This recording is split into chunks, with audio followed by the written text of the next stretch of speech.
নবী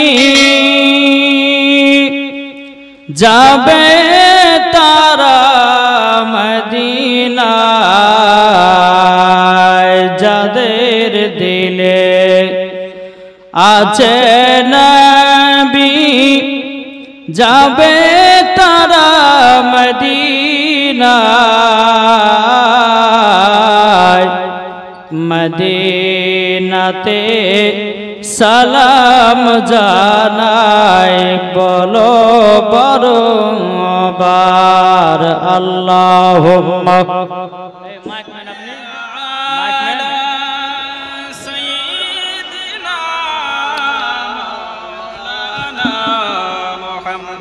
ওয়ালা আলি সাইয়্যিদিনা মাওলানা মুহাম্মদ সাল্লাল্লাহু আলা মুহাম্মাদিন সাল্লাল্লাহু আলা মুহাম্মদ ওয়ালা আলি সাইয়্যিদিনা মাওলানা মুহাম্মদ। আরে খাজা বাবা জিন্দা ওলি, জোরে বলেন সুবহানাল্লাহ সুবহানাল্লাহ। এই সুবহানাল্লাহতে কাজ হবে, আরো জোরে লাগবে না? জি যেহেতু বাবাজি 3 রাত্রির জীবনী জালসার আয়োজন করেছে আমার যুবক ভাইরা, ঠিক না? হযরতে বেলাল রাদিয়াল্লাহু তাআলা আনহু 3 রাত্রির জীবনী জালসার আয়োজন করেছেন। আলহামদুলিল্লাহ, জীবন শুনলে শুধু হবে না, জীবন শোনার পর আপনাদের জীবনটাকে ওই রকম তৈরি করতে হবে, ঠিক না? আর এখন দেখা যাচ্ছে মা বোনেরা তো মেলাতে ঠেলা খাচ্ছে, বুঝতেই পারছি। হ্যাঁ, অসুবিধা কিছু নাই।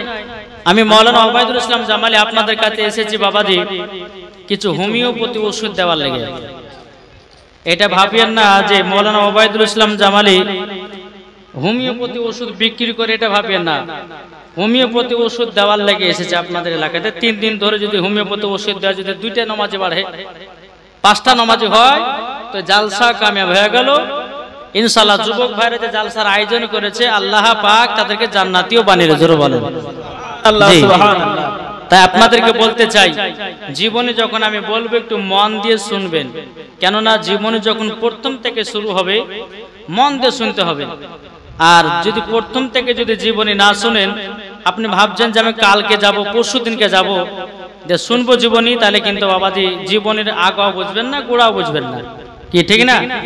তাই কোবন্তেছে আরে খাজা বাবা আল্লাহর ওলি, গেলে দেখতে পায় খাজা মরা নাই রে।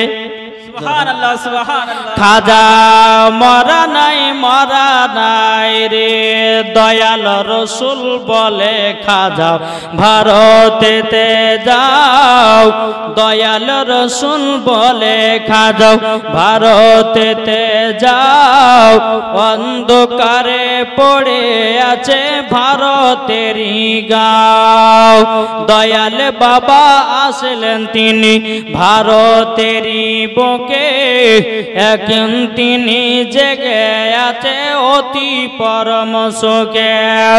আরে খাজা বাবার দিলের ভিতর সবই জেনে যায় খাজা মরা নাই রে, জোরে বলেন সুবহানাল্লাহ। খাজা জিন্দা না মুর্দা? জিন্দা। আর কিছু দল বাড়িয়েছে, তারা বলছে ওলিরা মাটির সঙ্গে মরে মিশিয়ে গেছে, এরা হলো বাবা এজিদি মুসলমান, কি ঠিক না? ঠিক। তাই বলতেছে আরে খাজা বাবা এলেন তিনি আজমির জমিনে, লাখো লাখো বেদিনদেরকে কালিমা পড়ালেন। খাজা বাবা এলেন তিনি আজমির জমিনে, লাখো লাখো বেদিনদেরকে কালিমা পড়ালেন। আরে খাজা বাবার লোটার ভিতর, জোর বলেন আরে খাজা বাবার লোটার ভিতর আনা সাগরের পানি এটে যায়, খাজা মরা নাই রে, খাজা মরা নাই রে।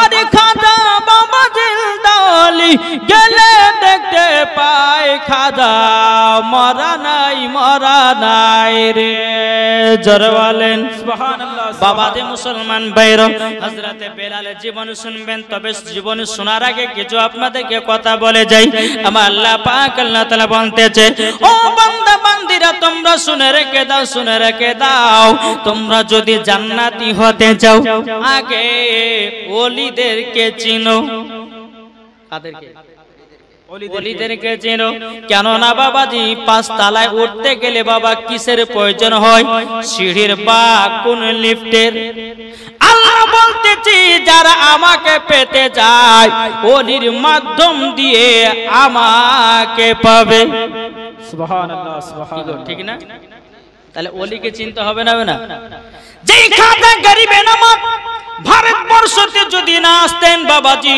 আমরা ইসলাম চিনতে পারতাম না আমাদের মাথাতে বাবাজি পাগড়ি আছে পাগড়িটাও পেতাম না আমাদের মুখে দাড়ি আছে দাড়িটা বাবা পেতাম না আমরা কোরআন পেতাম না হাদিস পেতাম না যা খাজা বাবার ওসিলা দিয়ে পেয়েছি আজ কিছু দল বাড়িয়েছে তারা বলছে ওলি মানা যাবে না ওলি দরবারে যাওয়া চলবে না কেউ বলছে ওলির মাজারে চাদর দেওয়া চলবে না কেউ বলছে ওলির মাজারে আপনার গোলাপ দেওয়া চলবে না না বাবাজি না আমার আল্লাহ পাক আল্লাহ তাআলা বলতেছে যারা ওলি চিনে গেছে তারা নবী চিনে গেছে যারা নবী চিনে গেছে তারা খোদাকে পেয়ে গেছে যারা খোদাকে পেয়ে গেছে বাবাজি মুসলমান তাদের জন্য জান্নাত ওয়াজিব হয়ে গেছে সুবহানাল্লাহ সুবহানাল্লাহ আমার কথা কি বুঝতে পারছেন হযরতে বেলালের জীবনী শোনার আগে বাবা এই কথাগুলো আমাদেরকে টেকে রাখতে হবে কেননা বাবাজি মুসলমান ভাইরা আমার আল্লাহ পাক আল্লাহ তাআলা বলতেছি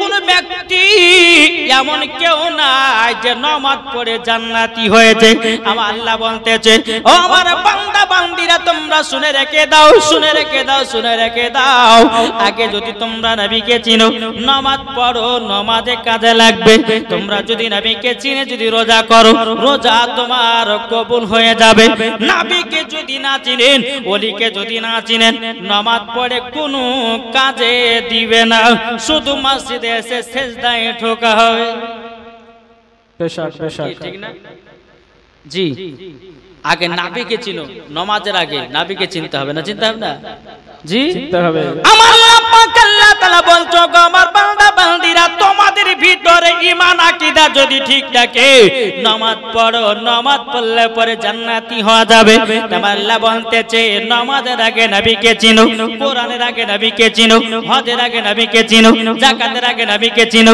আমলের আগে নবীকে চিনো আল্লাহ বলতেছে যারা নামাজ রোজা হজ যাকাতের আগে নবীকে চিনে নিয়েছি তাদের ইবাদত আল্লাহর দরবারে কবুল হয়ে গেছে সুবহানাল্লাহ সুবহানাল্লাহ এক ব্যক্তি আমাকে বলছে যে হুজুর ওয়াহাবিদের মসজিদে নামাজ পড়তে যায় তো দেখি 3-4 কাতার লোক আর সুন্নিদের কেন লোক হয় না আমি ওকে বললাম ভাই এর ভিতরে কিন্তু আছে কি কিন্তু নাই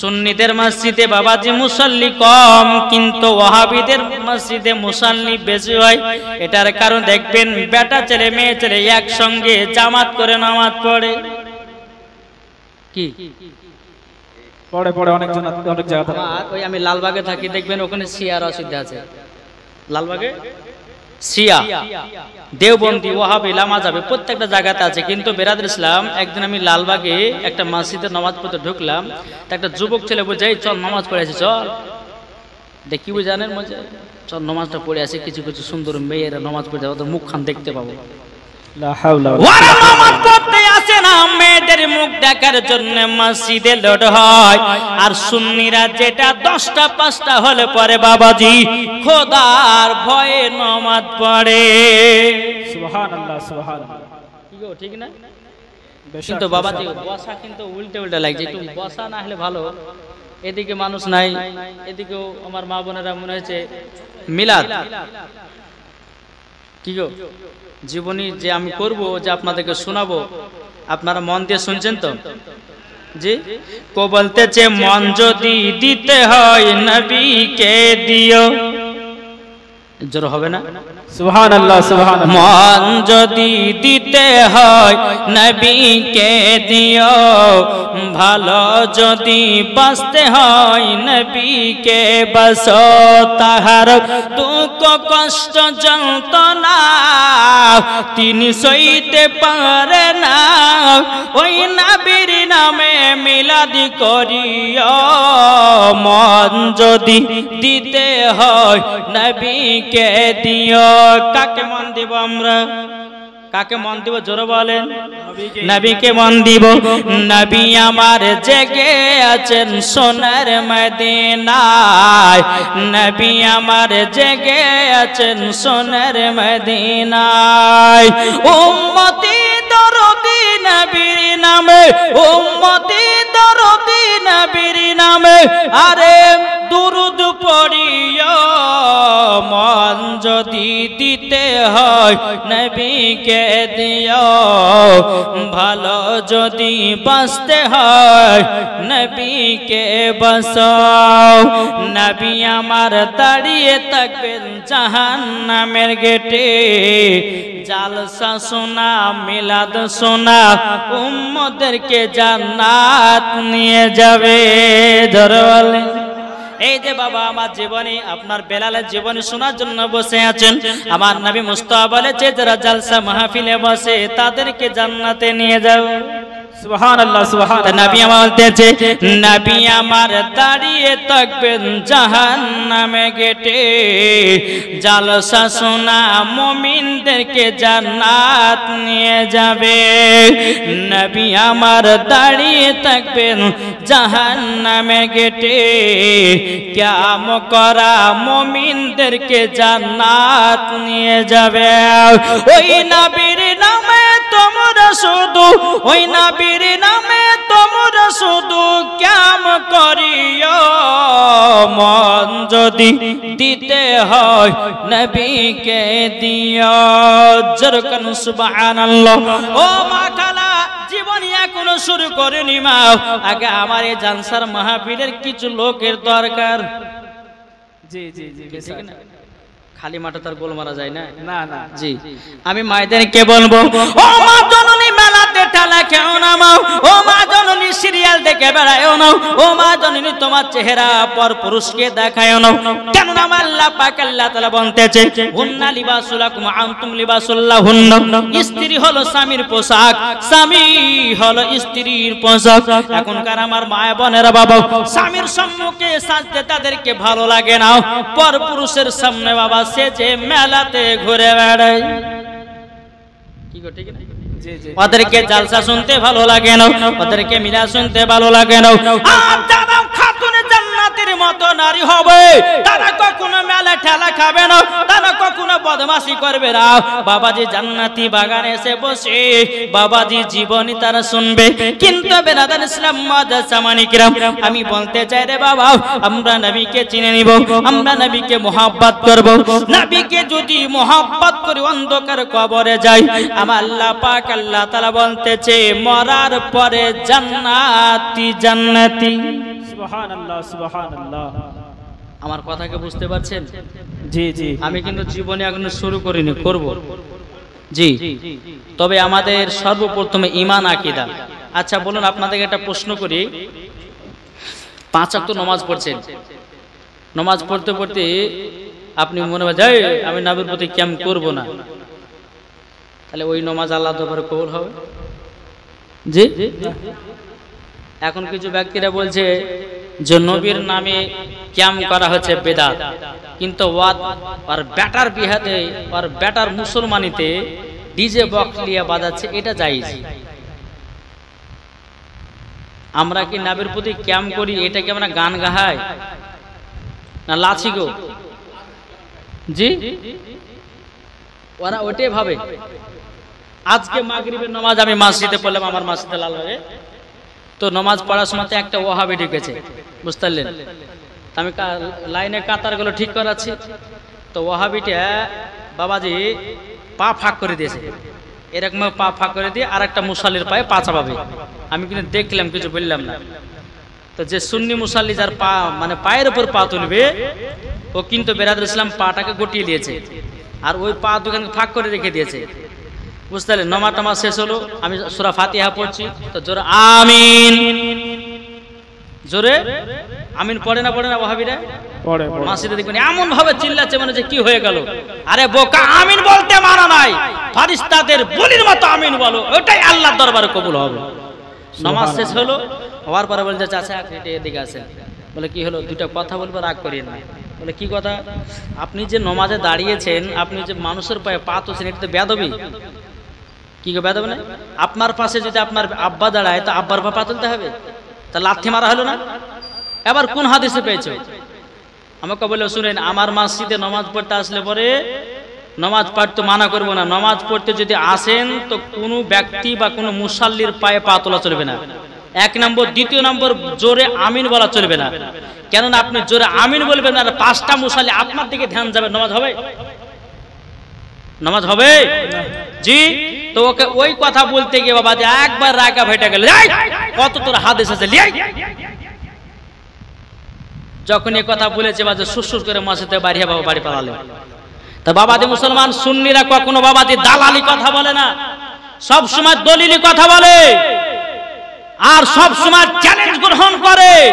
ওহাবি দেওবন্দি লামাযাবি তাদেরকে সব সময় চ্যালেঞ্জ গ্রহণ করে যে সুন্নিদের সঙ্গে যদি বাহাস করতে হয়, চলে এসো ফাঁকা ময়দানে, খোলা আসমানের নিচে বসো, ইনশাআল্লাহ দেখবে সুন্নিরাই জয় হবে। জোরে বলেন সুবহানাল্লাহ। আমাদের ঈমান আকীদা ঠিক করতে হবে বাবজি। আসুন আমরা যেন সকলকে নবীকে মোহাব্বত করতে পারি। এই হযরতে বেলাল নবীকে কেমন মোহাব্বত করত, এই 3 দিনে আপনাদেরকে শোনাবো। শুনতে রাজি আছেন? কে কে শুনবেন না হাত তোলেন। আমি বলেছি কে কে শুনবেন না, মানে জিওর জায়গাতে এয়ারটেল টাওয়ার ধরেছে, একদম বুঝেছে বাবাদের মুসলমান। যাই হোক, আল্লাহ পাক আল্লাহ তাআলা আমাদের সকলকে নবীর গোলাম আশিক বানিয়ে নেয়। আমরা যখন অন্ধকার কবর যাই, যখন যাব, আমরা যদি ঈমান আকীদা নিয়ে যেন আমরা যেতে পারি। আপনাদের মসজিদের ইমাম হযরত মাওলানা মোহাম্মদ আবু সাঈদ রিজভী সাহেব, আপনাদের মসজিদের ইমাম নাকি বলছেন? জি, ভালোবাসেন তো? জি, ইমামদেরকে মোহাব্বত করেন? কে কে মোহাব্বত করে হাত তোলেন। করেন তো? ইমামকে মোহাব্বত করা মানে ইমামে হুসাইনকে মোহাব্বত করা। সুবহানাল্লাহ সুবহানাল্লাহ, নারায়ে তাকবীর, নারায়ে রিসালাত, মাসলাকে আলা হযরত মাওলানা মুহাম্মদ ওবায়দুল ইসলাম জামালি সাহেব, নারায়ে তাকবীর। বুঝা গেছে কিছু? জি, ইমামদেরকে মোহাব্বত মানে ইমামে হুসাইনের সঙ্গে মোহাব্বত করা। ইমামের সঙ্গে বাবাজি যদি বেয়াদবি করেন তো ইমাম হুসাইনের সঙ্গে বেয়াদবি করা। কিছু কিছু মুসাল্লি আছে দেখবেন ইমামের পেছে আল্লাহু আকবার করে ইকতাদু বিহাযাল ইমাম, আবার ওই ইমামের গিল্লা গাবে চার দোকানে। আছে না? খবরদারি কাজ যেন না হয় বাবা, নামাজ তো বেকারি হবে, ইমামের গিল্লা গাইতে যান না। ইমাম এমন একটা পজিশনে দাঁড়িয়ে আছে, ইমাম মানে হলো বাদশা। আল্লাহ বলতেছে আমার নবীকে সারা দুনিয়ার নেতা করেছে আর আলেম ওলামাদেরকে গ্রামের নেতা করেছে। সুবহানাল্লাহ সুবহানাল্লাহ। যা আলেম ওলামা যেটা বলবে সেটা মেনে চলতে হবে। এখন আপনি ভাবছেন যে আলেম কিছু ভুল করছে, তাহলে তার পিছনে লাগলে পরে হবে। দেখেন, একটা আলেম যখন ভুল করবেন তো তার জন্য ক্ষমাও সে আলেম জানে কিভাবে ক্ষমা নিতে হয় আল্লাহর কাছে, কিন্তু আনপাবলিক পারবে কি? পারবে গো? পারবে না। তাই বাবাজি মুসলমান, নামাজ পড়েন, ইমামদের সঙ্গে মোহাব্বত করেন, নামাজ পড়েন, ইমামদের সঙ্গে ভালোবাসেন। আমি শুনলাম আপনাদের মসজিদটা দেখতে খুব সুন্দর। হ্যাঁ জি, ওপর দেখলাম একবার আলিশান মসজিদ, জান্নাতি ঘর বানিয়েছে। বেরাদুল ইসলাম মুআজ্জাজ সামানি কিরাম, তো আল্লাহ পাক আল্লাহ তাআলা জানো এই এলাকার মুসাল্লিদেরকে যেন 5 ওয়াক্ত নামাজ যেন আল্লাহ পড়া তৌফিক দান করে। জোরে বলুন আল্লাহু আকবার। কিন্তু বাবাজি মুসলমান, এত বড় মসজিদ হয়েছে কিন্তু মুসাল্লি কম, কি ঠিক না? মুসাল্লি কম হয়েছে না? সবাই কাজে কাজে ব্যস্ত। কিন্তু বেরাদুল ইসলাম মুআজ্জাজ সামানি কিরাম মুসাল্লি যদি কম হয় তাহলে হবে? হবে? কাল কিয়ামতের ময়দানে মসজিদ আল্লাহর কাছে নালিশ দেবে যে আল্লাহ গো, এই গ্রামের নামটা কি? রানীনগরে গ্রামের আমার মানুষেরা আমাকে সৌন্দর্য করে তৈরি, মার্বেল টালি বসিয়ে একবার ঝিকঝাক করে আমাকে তৈরি করেছে, কিন্তু 5 ওয়াক্ত আমাকে ঠিক মতন পেট ভরে খেতে দেয়নি। তাহলে কি করবেন? তার জন্য বলা হচ্ছে যে মসজিদে নামাজ পড়তে আসুন, নামাজ পড়ুন, আল্লাহর কাছে দোয়া করুন। মুসলমানদের অবস্থা এতটাই খারাপ বাবাজি মুসলমান, আল্লাহর কাছে দোয়া করুন, সঠিক পথে আসুন। আপনি যখন সঠিক পথে থাকবেন, আল্লাহর কাছে দোয়া করবেন, নিশ্চয় আল্লাহ আমাদেরকে হেফাজত করবে ইনশাআল্লাহ। নাকি বলছে? নাহলে আমরা কি করছি? এদিকে নমাজও পড়ি, সুদও খাই, নমাজও পড়ি, মিথ্যা বলি, নমাজও পড়ি, কত রকমের গুনাহ কাজ করে বেড়াই। কি বেড়াচ্ছে না? নামাজ পড়তেছি, কত রকমের বাবা গুনার কাজ করতেছি, নামাজ পড়ি, কত রকমের পাপের কাজ করতেছি। আমার আল্লাহ পাক আল্লাহ তাআলা বলছে, ও বান্দা বান্দিরাও, তোমরা যদি গুনাহ করো, তোমরা যদি পাপ করো, তোমরা আমার দরবারে এসো, আসার পরে ক্ষমা চাও, তওবা ইস্তেগফার পড়ো। আল্লাহ বলতেছে 24 ঘন্টার ভিতর যদি তোমার গুনাহ হয়ে যায় আর আল্লাহর কাছে যদি তুমি ক্ষমা চাও, আল্লাহ বলতেছে আমি ক্ষমা করে দেব। আল্লাহ হলো দয়ার সাগর। সুবহানাল্লাহ, সুবহানাল্লাহ, সুবহানাল্লাহ। বাবাজি মুসলমান ভাইরা, আল্লাহ বলছে বান্দা তোমাদের ভিতরে শয়তান প্রবেশ করবে, 70 বার ঢুকবে, বাড়াবে। আমার আল্লাহ বলতেছে বান্দা গো, আমি তোমাকে 72 বার ক্ষমা করব। এখন অনেক যুবকদেরকে দেখা যায় মদ পান করেছে, মনে হচ্ছে বলে আল্লাহ আমাকে ক্ষমা করবে না। অনেক যুবকেরা আছে জিনার কাজে লিপ্ত হয়, কিন্তু বাবাজি আমাকে আল্লাহ ক্ষমা করবে না। এ যুবক যুবক, আল্লাহ বলতেছে বান্দারে তোমার যদি পাহাড়ের মতো যদি গুনাহ থাকে, আল্লাহ বলতেছে আমার কাছে একবার তওবা ইস্তেগফার পড়ো, আল্লাহ বলছে আমি তাকে ক্ষমা করে দেব। জোর বলেন না সুবহানাল্লাহ। এ বাবাজি মুসলমান ভাইরা, ওগো আমার সোনা মানিকেরা, তাই বাবাজি আপনাদেরকে বলতে চাই, হক কথা বলবো, আমার কথা শুনে হয়তো আপনারা রাগ করতে পারেন, কিন্তু আল্লাহর পবিত্র কোরআন বলতেছেন ওয়াকুল জাল হক ওয়া জাহাকাল বাতিল ইন্নাল বাতিলা কানা জাহুকা। আল্লাহ বলতেছে সত্য এসেছে, মিথ্যা ধ্বংস হয়ে গেছে। হক কথা বললে পরে আল্লাহ খুশি হয়, আর হক কথা জমিনে বললে পরে বন্ধু বেজার হয়। বেশক বেশক। আমি দুটো হক কথা বলবো, জীবনে শোনাবো, নাকি বলছেন? মানুষজন জমেছে, কই গো মানুষ গো, এদিকে আছে সব পর্দার আলাদা ইনশাআল্লাহ। আমি দুটো হক কথা বলি আপনাদেরকে। জি, আপনাদের মসজিদ সুন্দর বানিয়েছেন। আমি যখন এই সিঁড়ি দিয়ে উঠলাম, ওই জায়গাতে যখন দাঁড়িয়েছে, বাবা কি সুন্দর হাওয়া, আর ওই মসজিদটা ওখানে। তো বাবাজি ইমাম সাহেবকে বললেন যে মসজিদ খুব বানিয়েছে গো ইমাম সাহেব গো। হ্যাঁ, তো বেরাদর ইসলাম মুআদ্দাস সামানি কিরাম, তা আমি মনে মনে ভাবলাম যে এত বড় মসজিদ মানে ইমামের বেতন মনে হয় 15,000 টাকা হইতে পারে। আমি কিন্তু জিজ্ঞাসা করি না এখনো, ওরকম কথা না? তাহলে ঠিকই আছে নাকি? জি জি, এত বড় মসজিদ যখন, তোর মাসে 15,000 টাকা বেতন ইনশাআল্লাহ হবে। তবে বাবাজি মুসলমান সোনা মানিক, একটা কথা বলি আপনাদেরকে, আমার কথা শুনে হয়তো কিছু কিছু মানুষের বাবাজি রাগও হতে পারে, কি, কিন্তু হক কথা বলবো। এখন একটা আপনি চিন্তা করুন, ইমাম সাহেব নামাজে দাঁড়িয়েছে, আলহামদুলিল্লাহি রাব্বিল আলামিন আর রহমানির রহিম মালিকি ইয়াউমিদ্দিন ইয়াকা নাবুদু ওয়া ইয়াকা নাস্তাইন ইহদিনাস সিরাতাল মুস্তাকিম। এদিকে ইমাম সাহেব মনে মনে চিন্তা করছে, হায় রে হায়, কালকে পরশুদিনকে ঈদের নামাজে পড়তে যাব, এখন বিবির জন্য একটা শাড়ি কিনতে হবে, বেটার জন্য জামা কিনতে হবে, আর বিটির জন্য একটা জামা কিনতে হবে। 5,000 টাকাতে কি হবে? নামাজের ভিতরে গণনা চলছে, নামাজ কারোর হবে? হবে নামাজ কারোর হবে না। তার জন্য বাবা ইমাম যেন নামাজের ভিতরে চিন্তা যেন না করে, তার জন্য হাই র্যাঙ্কের বেতন করো, যেন ইমাম নামাজের ভিতরে চিন্তা না করে। আমি একদিন কলকাতায় গেছিলাম, বুঝলেন, কলকাতাতে যাইয়া বুঝলেন স্টেজে উঠবো, তো ইমাম সাহেব বাবাদের 2 চোখের পানি ফেলে কাঁদছে। আমি বলছি ভাই কাঁদছেন কেন? বলছে মৌলবীদের ইমামদের মানে খুবই অবস্থা খারাপ। বলে কেন, কি হয়েছে গো? যে বলবেন না, 14 বছর ধরে ইমামতি করি, বেতন মাসে দেয় 3,000 টাকা। কত বললেন? আচ্ছা 3,000 ওর সংখ্যা চলবে? জি, আমি আপনাদেরকে বলি, বেরাদ ইসলাম মাওলানা মোহাম্মদ আবু সাইদ সাহেব, এনার হাতের কবজিতে জোর আছে না নাই? উনি যদি এখন মাসে ছেড়ে দিয়ে যদি রাত মিস্ত্রি খাটতে যায়, মাসে কত ইনকাম করবে? 20,000 নাকি? নাহলে খাইয়া দেওয়া হলে 15,000 টাকা পাবে। কেননা বাবা যে আলেম হয়েছেন কিসের জন্য? মানুষকে হাদিস শেখাবার জন্য ভুল পথ থেকে টেনে নিয়ে এসে সোজা পথে নিয়ে যাবে। বাবা যে মুসলমান তার জন্য আলেম হয়েছেন, আর আলেম হয়ে মসজিদে ইমামতি করতেছেন মানুষজনকে নামাজ ঠিকঠাক পড়াবার জন্য। এখন বলেন, ইমাম যদি ঠিকঠাক ভাবে নামাজ পড়ায় তাহলে বাবা যে মুসলমান সোনামানিকেরা তার বেতন অল্প হওয়া দরকার না বেশি? কি গো, আমি কিন্তু এখন জিজ্ঞাসা করি বেতন ক টাকা দেন, বলতেন আপনার তো মসজিদের ইমামকে জানা আছে? কাউরে জানা আছে? বলবেন না? সুবহানাল্লাহ। চাচা বলছে যে বলবো না, ঠিক আছে বলবো না, তাহলে ভালো র্যাঙ্ক বেতন আছে, বলবে না? জি।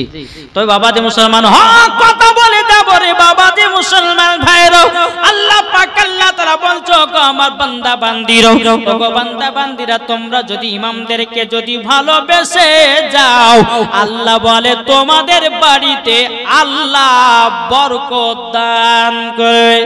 সুবহানাল্লাহ, এ সুবহানাল্লাহ। বাবাজি মুসলমান ভাইরা, এই সোনামানিকের আপনাদের কি একটা কথা বলি রে ভাই, দুতলা মসজিদ করেছেন, মসজিদের টালি বসিয়েছেন, মার্বেল বসিয়েছেন, এদিকে ইমামের বেতন বাবা 4 থেকে 5,000, 6,000, 7,000, 8,000 টাকা। কিন্তু বাবা যে মুসলমান ভাইরা, ইমাম সাহেবের মন খারাপ, বলে আল্লাহ গো এত সুন্দর মসজিদ বানিয়েছে, বেতন এত কম, বাবা নামাজ কাউরেরই হবে না। এখনকার জামানাতে মসজিদ হয়েছে পাকা, আর আগকালকার জামানাতে মসজিদ ছিল কাঁচা, মুসাল্লি ছিল পাকা। আর এখনকার জামানাতে বাবা যে মসজিদ হয়েছে পাকা, মুসাল্লি হয়েছে কাঁচা। কি ঠিক না? আমি নসিপুর ফুরকানিয়া মাদ্রাসা যখন পড়তাম তো একটা মসজিদে ইমামতি করতাম, তখন বেতন ছিল মাসে 1500 টাকা, আর তালিব ইলমের জামানে 1500 মানে বিশাল ব্যাপার। হ্যাঁ বাবা, যে পকেটে যদি 100 টাকা থাকতো রে, আমরা গাইতাম যে পকেটে 100 টাকা আছে রে, চল পরোটা খেয়েছি গে। মানে এই 100 টাকাতে কমসে কম আপনার 15 দিন আমরা চালাতেন। কদিন বললাম? 15 দিন। যদি 100 টাকা কাজে থেকে যেত, আপনার কাছে 10টা তালিব ইলম মানে 10টা মানে বন্ধু কাছে ভিড়ে গেল, বলে বন্ধু চল পরোটা খাওয়াতে। তো তখনকার জামানাতে 15 মানে মাসে 1500 মানে বিশাল ব্যাপার। তাই একদিন কমিটিকে বলছে, ভাই 2 বছর ইমামতি করলে আমার 500 টাকা বাড়ান না, বই খাতা কলম গুলো কিনতে হবে, আপনাদের টাকা তো বরকত আছে, ওই টাকা তো হবে। ঠিক আছে তাই হবে, যখন বাড়াবেন না, বরকত যখন আল্লাহ দিয়েছে দেখ। একদিন 2 দিন 3 দিন 4 দিন পার হলে তো সভাপতি সাহেব বলছে, ইমাম সাহেব এক কাজ করেন, 500 টাকা নেন আর একটু ফাতিহা করেন জুম্মার দিনে। বলে কি ফাতিহা? বলে আমার বিটি পরীক্ষা দিতে গেছে, পরীক্ষা যেন পাস করে, আর আমার বিটি যেন চাকরি পায়, আর চাকরির বেতন যেন মাসে 40,000 হয়। বুঝেছেন না? কত বললাম?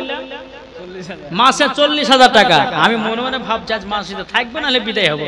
রুজির মালিক কে? আল্লাহ। আল্লাহ। আল্লাহ নিশ্চয়ই ব্যবস্থা করবে। আমি ঠিক আছে দোয়া করছি, বসেন। নামাজ হয়ে গেল, সালাম টালাম হলো, ফাতিহা শুরু করলেন, শুরু করবো দোয়া করছি, আলহামদুলিল্লাহ আল্লাহ আল্লাহ গো সভাপতি সাহেবের ভিডিও পরীক্ষা দিতে গেছে, আল্লাহ পরীক্ষা যেন পাস করে, আল্লাহ গো যেন চাকরি পায়, আর তার বিটির বেতন যেন আমার মতন বেতন হয়। আমার বেতন কত ছিল? 1500 টাকা। আমার মতন বেতন হয়, কিন্তু সভাপতি বাবা চোখ গেলে কেউ বড় বড় করে দিয়েছে, আপনাকে এই দোয়া করতে বলেছিলেন। আমি বললাম শোনেন, হক কথা বলবো, আপনি বলেছেন 1500 টাকা বেতন আছে, আমার টাকাটা আপনার বিটিকে দেব, আর আপনার বিটির টাকাটা আমি নেব, দেখব কত বরকত আছে। কি গো? নিজের বেটির জন্য ভাবে মাসে 40,000 টাকা, আর ইমামের জন্য 500,000 টাকা বাড়াতে গেলে বাবাজি 10 বেলা চিন্তা করে। এখনকার কিছু মসজিদের কমিটিকে দেখা যায় রে বাবা, ইমামের বেতন দিতে গিয়ে বাবা আপনার কত কষ্ট করে, বাবাজি কত কষ্ট করে, মনে হয় ওর আব্বার ঘর থেকে মনে হচ্ছে টাকা দিয়েছে। কি ঠিক না? আবার কিছু কিছু মসজিদের মুসাল্লি আছে বাবাজি, কিছু কিছু মসজিদের কমিটি যারা সেক্রেটারি আছে, ইমামদেরকে বেশি ভালোবাসে। যেমনই মাস পুষবে 2 দিন আগে টাকা পে করে দিল। আর কিছু কিছু জামাতে দেখা যাচ্ছে বাবাজি 10 দিন পার হয়েছে, ইমামের বেতন টাকা দেয় না, মনে হচ্ছে ওর পকেট থেকে টাকা দিয়েছে, লিচে দুনিয়ার লোকের কাছে টাকা। আর টাকা দেওয়ার সময় ইমামদের কাছে বাবাজি এরকম ভাবে আপনার দুর্ব্যবহার করতেছে। তাই বাবাজি মুসলমান সোনামানিকেরা, ইমামদেরকে মহব্বত করুন, ইমামদেরকে ভালোবাসুন, ইনশাআল্লাহ এই নামাজ পড়লে পরে আল্লাহর দরবারে কবুল হবে, মরার পরে জান্নাতি হবেন। জোরে বলেন সুবহানাল্লাহ। একবার দূর করুন, জীবনের দিকে যাব। আল্লাহুম্মা সাল্লি আলা সাইয়্যিদিনা মাওলানা মুহাম্মাদ আলা আলি সাইয়্যিদিনা মাওলানা মুহাম্মাদ। তুমি মানলে মানো। এবার জীবন শুরু হবে, মন দিয়ে শুনবেন। শুনবে তো? জি, কবি বলতেছে তুমি মানলে মানো, না মানলে মন মানো না।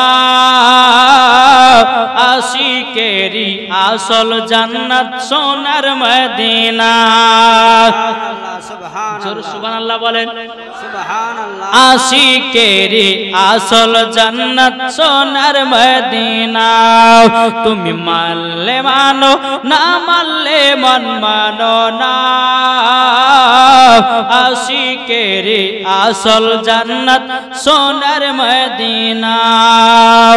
আশিক হৃদয়ে যত ইশকেরি জ্বালা দূর করিতে পারে ওই মদিনাওয়ালা। জোরে বলেন।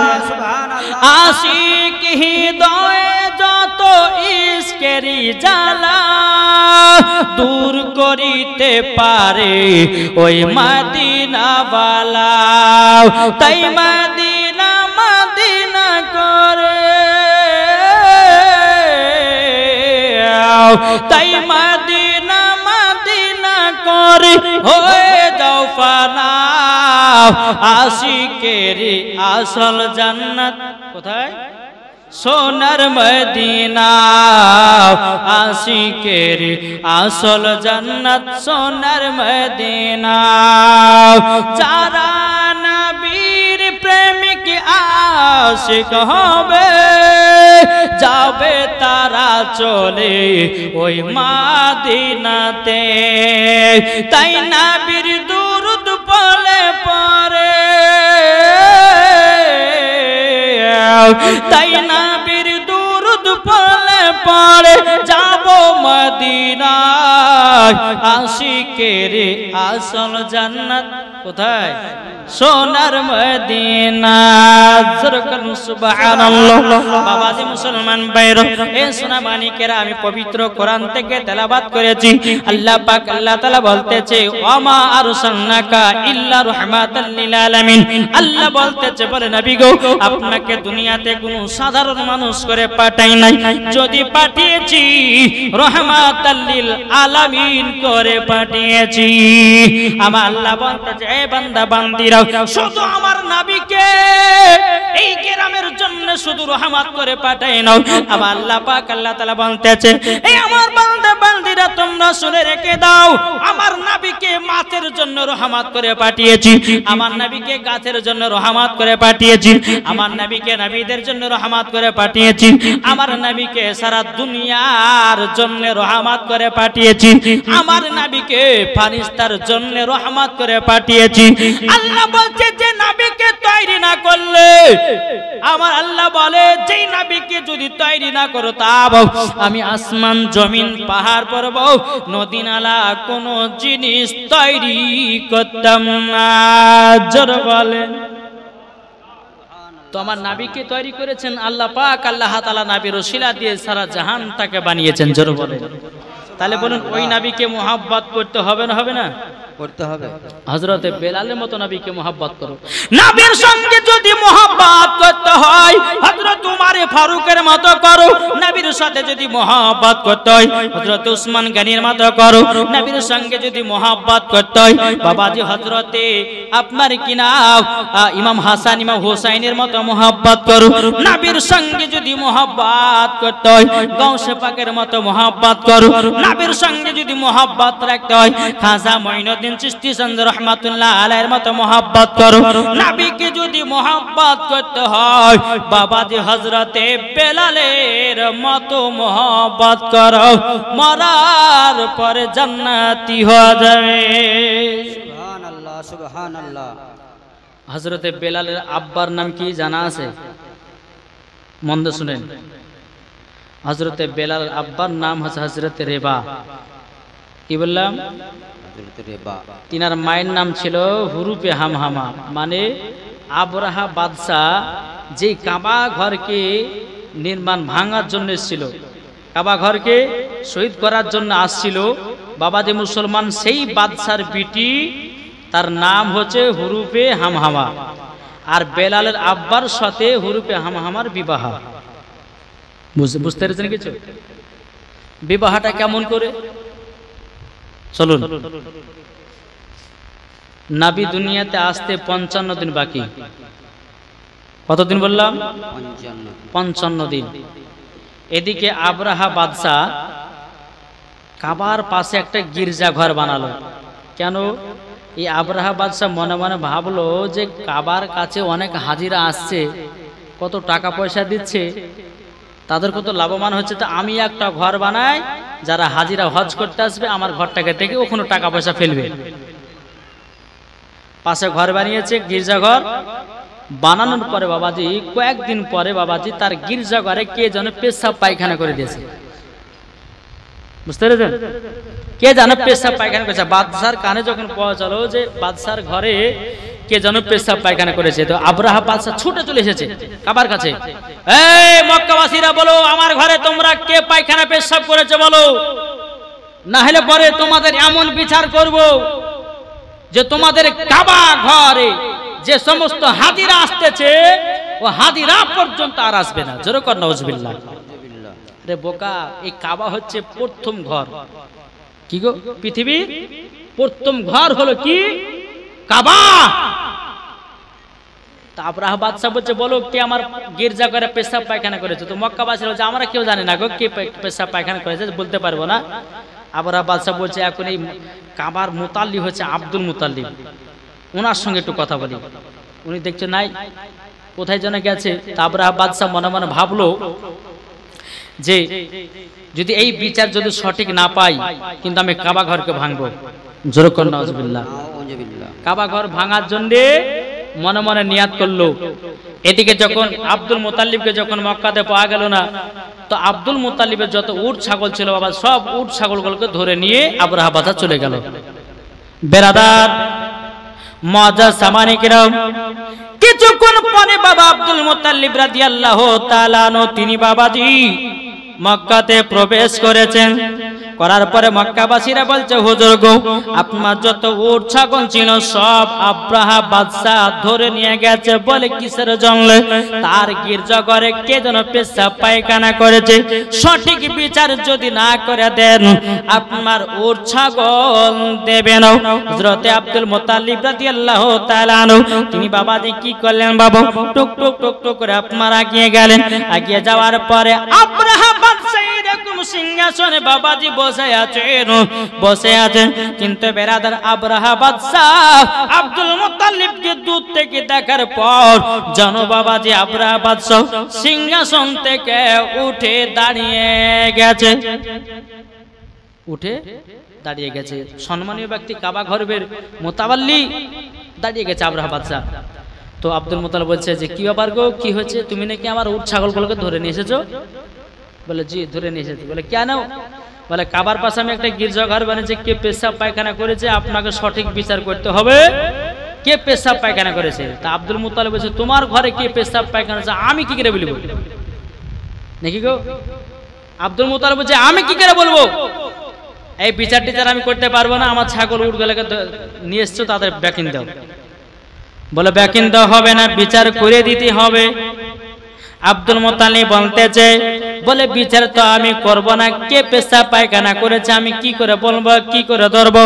বাবাজি মুসলমান ভাইয়েরাও, এ সোনা মানিকেরাও, আবরাহা বাদশা বলছো আব্দুল মুতাল্লিব তুমি যদি বিচার না করে দাও আমি কাবা ঘরকে ভাঙবো, কাবা ঘরকে আমি ধ্বংস করে দেব। আব্দুল মুতাল্লিব বলতেছে, ওরে বাদশা বাদশাহ, এই কাবা ঘর আমার ঘর নয়, এই কাবা ঘর হলো আল্লাহর ঘর, আল্লাহ রক্ষা করবে। কি করবে? আল্লাহ আল্লাহই রক্ষা করবে।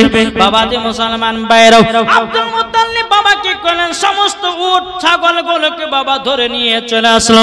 নিয়ে আসার পরে আব্দুল বাদশাহ বাবাজি কাবা ঘরকে ভাঙবার জন্য বাবাজি মনে মনে আপনার নিয়াত করেছে। এদিকে আপনার সেনাবাহিনীদেরকে বলে তোমরা ফিট হয়ে যাও, আজকে কাবাকে আমরা ধ্বংস করতে যাব। বাবা অনেক বলি হাতিকে আপনার ফিট করেছি, হাতিগুলোকে আপনার যুদ্ধতে নিয়ে যাবে। বেরাদুল ইসলাম মুআজ্জাজ সামানী কিরামাও, ওই হাতির ভিতরে একটা হাতি ছিল, তার নাম হলো মাহমুদ নামের হাতি। কি বললাম? মোহাম্মদ কি গো, হাতিটা কি বললাম? অনেক হাতির ভিতরে একটা হাতি ছিল, তার নাম হচ্ছে মাহমুদ। এই মাহমুদ নামের হাতিটা কিন্তু বাজে কাবার দিকে যেতে চাইছে না, দুই চোখ দিয়ে পানি ঝরছে। আব্রাহা বাদশা বলে হাতিটা কেন কাবার দিকে যায় না? কাবার দিকে যেমনই উঠে যায় আবার ব্যাকিং হয়ে যায় কেন? কিন্তু এই বাবা যে মুসলমান ভাইয়েরও, এই সোনা মানিকেরও, হাতিটা বাবা দুই চোখ দিয়া জানো পানি ঝরঝর ঝরঝর করে ফেলতেছে। বেরাদুল ইসলাম হাতিটা আল্লাহর কাছে বলছে, আল্লাহ গো আপনার ঘরের সঙ্গে তারা পাল্লা দিতে যাচ্ছি, আল্লাহ গো তারা তো ধ্বংস হয়ে যাবে, আল্লাহ গো আমাকে একবার মুখটা যৌবনটাও মানুষের মতো দান করে দাও। হাতিটা যখন আল্লাহর কাছে দোয়া করেছে বাবাজি সোনা মানিকেরাও, আল্লাহ পাক আল্লাহ তাআলা হাতিটাকে মানুষের মতো যৌবন কানা দান করেছে। হাতিটা বলছে, এ বাদশা কাবার সঙ্গে তুমি লড়তে যেও না, এ কাবা হলো খোদার ঘর, তুমি নিজেই ধ্বংস হয়ে যাও। এ বাবাজি মুসলমান ভাইরাও সোনা মানিকেরাও, হাতিটাকে এত মার মেরেছে বাবা, কাবার দিকে আর হাতিটা যায় না, শুধু চোখ দিয়ে পানি ঝরঝর করে পারে। ওই মাহমুদ নামের হাতিটাও বাবাজি কোনো মতে কাবার দিকে গেল না। বেরাদুল ইসলাম মুআজ্জাজ সামানী কিরামাও অন্যান্য হাতিগুলোকে নিয়ে আপনার চলতে লাগলো কাবার দিকে। এদিকে বেরাদুল ইসলাম মুআজ্জাজ সামানী কিরামাও, মক্কাবাসীরা বলছে, গো আব্দুল মুত্তালিব আব্রাহা বাদশা তো কাবা ঘরকে ধ্বংস করার জন্য চলে আসতেছে, ওগো আব্দুল মুত্তালিব কি করা যায়? আব্দুল মুত্তালিব বলছে, গো মক্কাবাসীরা তোমরা কেউ চিন্তা করো না, এ কাবার মালিক হলো আল্লাহ, আমার আল্লাহ হেফাজত করবে, তোমাদের চিন্তা করতে হবে না। আব্দুল মুত্তালিব কাবার কাছে দোকান হাত তুলে বলছে, আল্লাহ গো আল্লাহ আপনার বাদশা তো কাবা ঘরকে ভাঙার জন্য আসতেছে, আল্লাহ গো আপনার ঘর আপনি রক্ষা করেন। জোরে বলেন সুবহানাল্লাহ। যেমনই কাবা ঘরকে ভাঙার জন্য বাবাজি রেডি হয়ে গেছে, আল্লাহ পাক আল্লাহ তাআলা বাবা আবাবিল পাখিকে বাবা আপনার ঝাঁকে ঝাঁক বাবা পেটিয়ে দিয়েছে। এক একটা পাখির কাছে 3টা করে পাথর, পাথরগুলো বাবাজি সরষের দানার মতো। কেমন? সরষের দানা। সরষের দানা, ফুটে একটা আর দু পায়ে দুটো। বাবাজি আল্লাহর হুকুম হয়ে গেল। বেরাদুল ইসলাম মুআজ্জাজ সামানী কিরাম, আব্রাহা বাদশা যতগুলি সেনা বাহিনী বাবা নিয়ে এসেছিল, বেরাদুল ইসলাম মুআজ্জাজ সামানী কিরাম সেনা বাহিনী নিয়ে এসেছিল।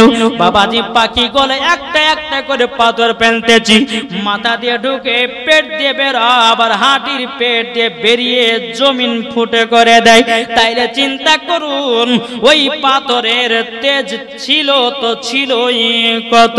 বাবাজি মুসলমানও এই দেখো আবাবিল পাখি গলে একটা একটা করে পাথর ফেলিয়ে আব্রাহা বাদশার যত সেনাবাহিনী ছিল বাবাজি সবাইকে ধ্বংস করে দিল। আব্রাহা বাদশাহ সেও ধ্বংস হয়ে গেল। তাহলে বলুন আল্লাহর ঘর কে রক্ষা করেছে? আল্লাহ। এখন কিছু মুসলমান বাবাজি চার দোকানে বসেছে গল্প করছে, মুসলমানদের বাবরি মসজিদকে রাম মন্দির বানিয়ে রে, আল্লাহ কিছু করতে পারলে না। কি বলছে না? মুসলমানেরা গাছে, তার ভিতরে ইমান দুর্বলতা আছে। আরে নিশ্চয় আল্লাহ বিচার করবে, কি করবে না? ইনশাআল্লাহ করবে, বিশ্বাস রাখুন। বাবাজি কাবাকে ধ্বংস করতেছে, আব্রাহা বাদশাহ ধ্বংস হয়ে গেল, তার সেনাবাহিনী ধ্বংস হয়ে গেল।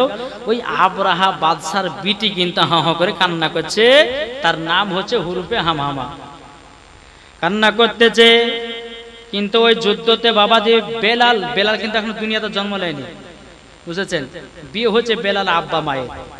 যখন বেরাদান ইসলাম মুআজ্জাজ সামানী কিরাম রেবা ওই যুদ্ধর কাছে বাবাজি ছিল, রেবা টুক টুক টুক টুক করে মেয়েটার কাছে গিয়ে বলছে, এ মহিলা তুমি কান্না করছো কেন? মহিলাটা বলছে, বলো গো, আমার আব্বার নাম হলো আব্রা বাদশাহ, আমার আব্বা কাবা ঘরকে ধ্বংস করতে এসে নিজে ধ্বংস হয়ে গেছে, আমার এখন আপন বলতে কেউ নাই, তারই জন্য কান্না করতেছি। আব্রাহা বাদশার বাড়িতে যত দামি দামি জিনিস ছিল সব ফকির মিসকিনেরা সব নিয়ে চলে যাচ্ছে, তাই আমি কোথায় যাব কোথায় থাকবো আমি তো এটা ধরে ধরে পাই না। বাবাজি রেবা বলতেছে, বলে এ বাদশার বিটি তুমি কি আমার সাথে যাবে নাকি?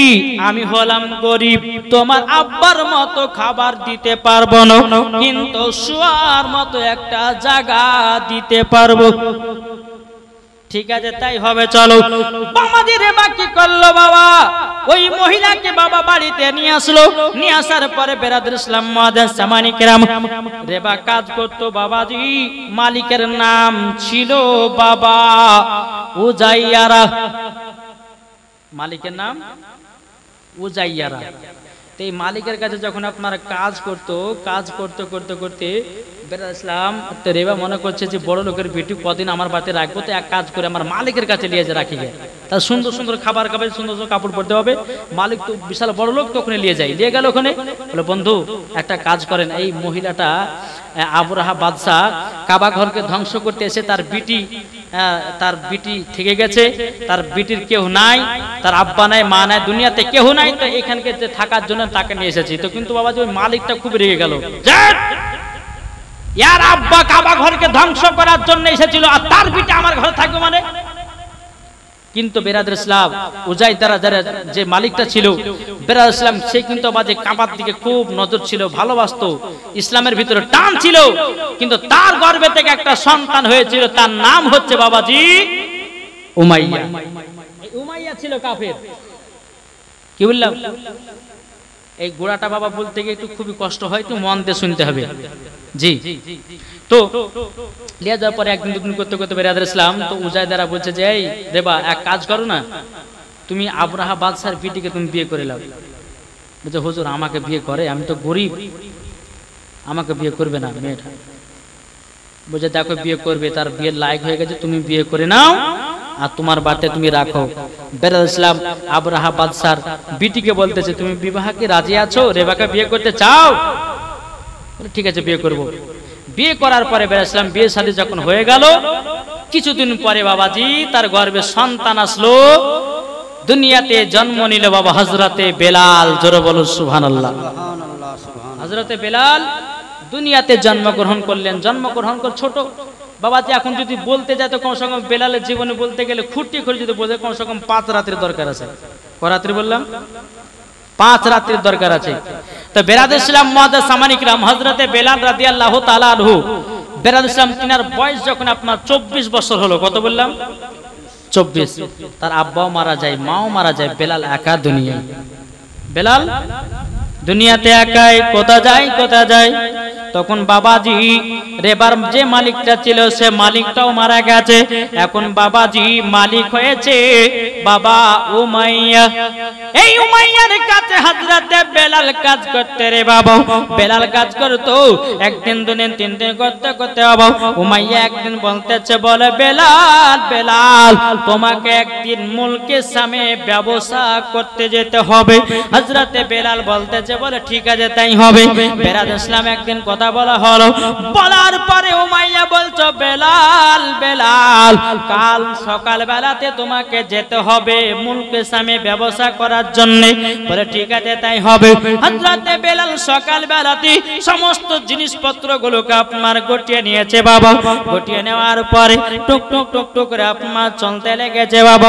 চলতে চলতে রাস্তাতে দেখা হলো হযরতে বাবা আবু বকর সিদ্দিকের সঙ্গে সাক্ষাৎ। কার সাথে? হযরত আবু বকর সিদ্দিক রাদিয়াল্লাহু তাআলা আনহুর সাথে রাস্তায় সাক্ষাৎ হলো। তো আবু বকর সিদ্দিক বলছে, ভাই কোথায় যাবেন? বলছে মুলকের সামনে। তা বেলাল বলছে ভাই আপনি কোথায় যাবেন? বলে আমরা যাবো মুলক সাহেব ব্যবস্থা করতে। বলে তাই নাকি? বলে হ্যাঁ, তাহলে চলো আমিও জাগতে যাবো। যেরকম দেখান ট্রেনের উপর যখন আপনারা সফর করেন, তো ট্রেনের উপর যখন সিটে বসেন, ভাই তোমার বাড়ি কোথায় গো? বলে অমক পাড়া। তো ওই পাড়াতে আমার বিটির বিয়ে দিয়েছে গো, তো চলো তাহলে একসঙ্গে গল্প করতে যাই।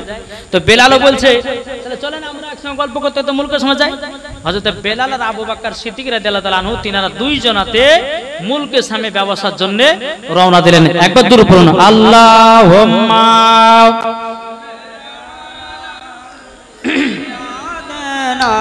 মাওলানা মুহাম্মদ আলা আলে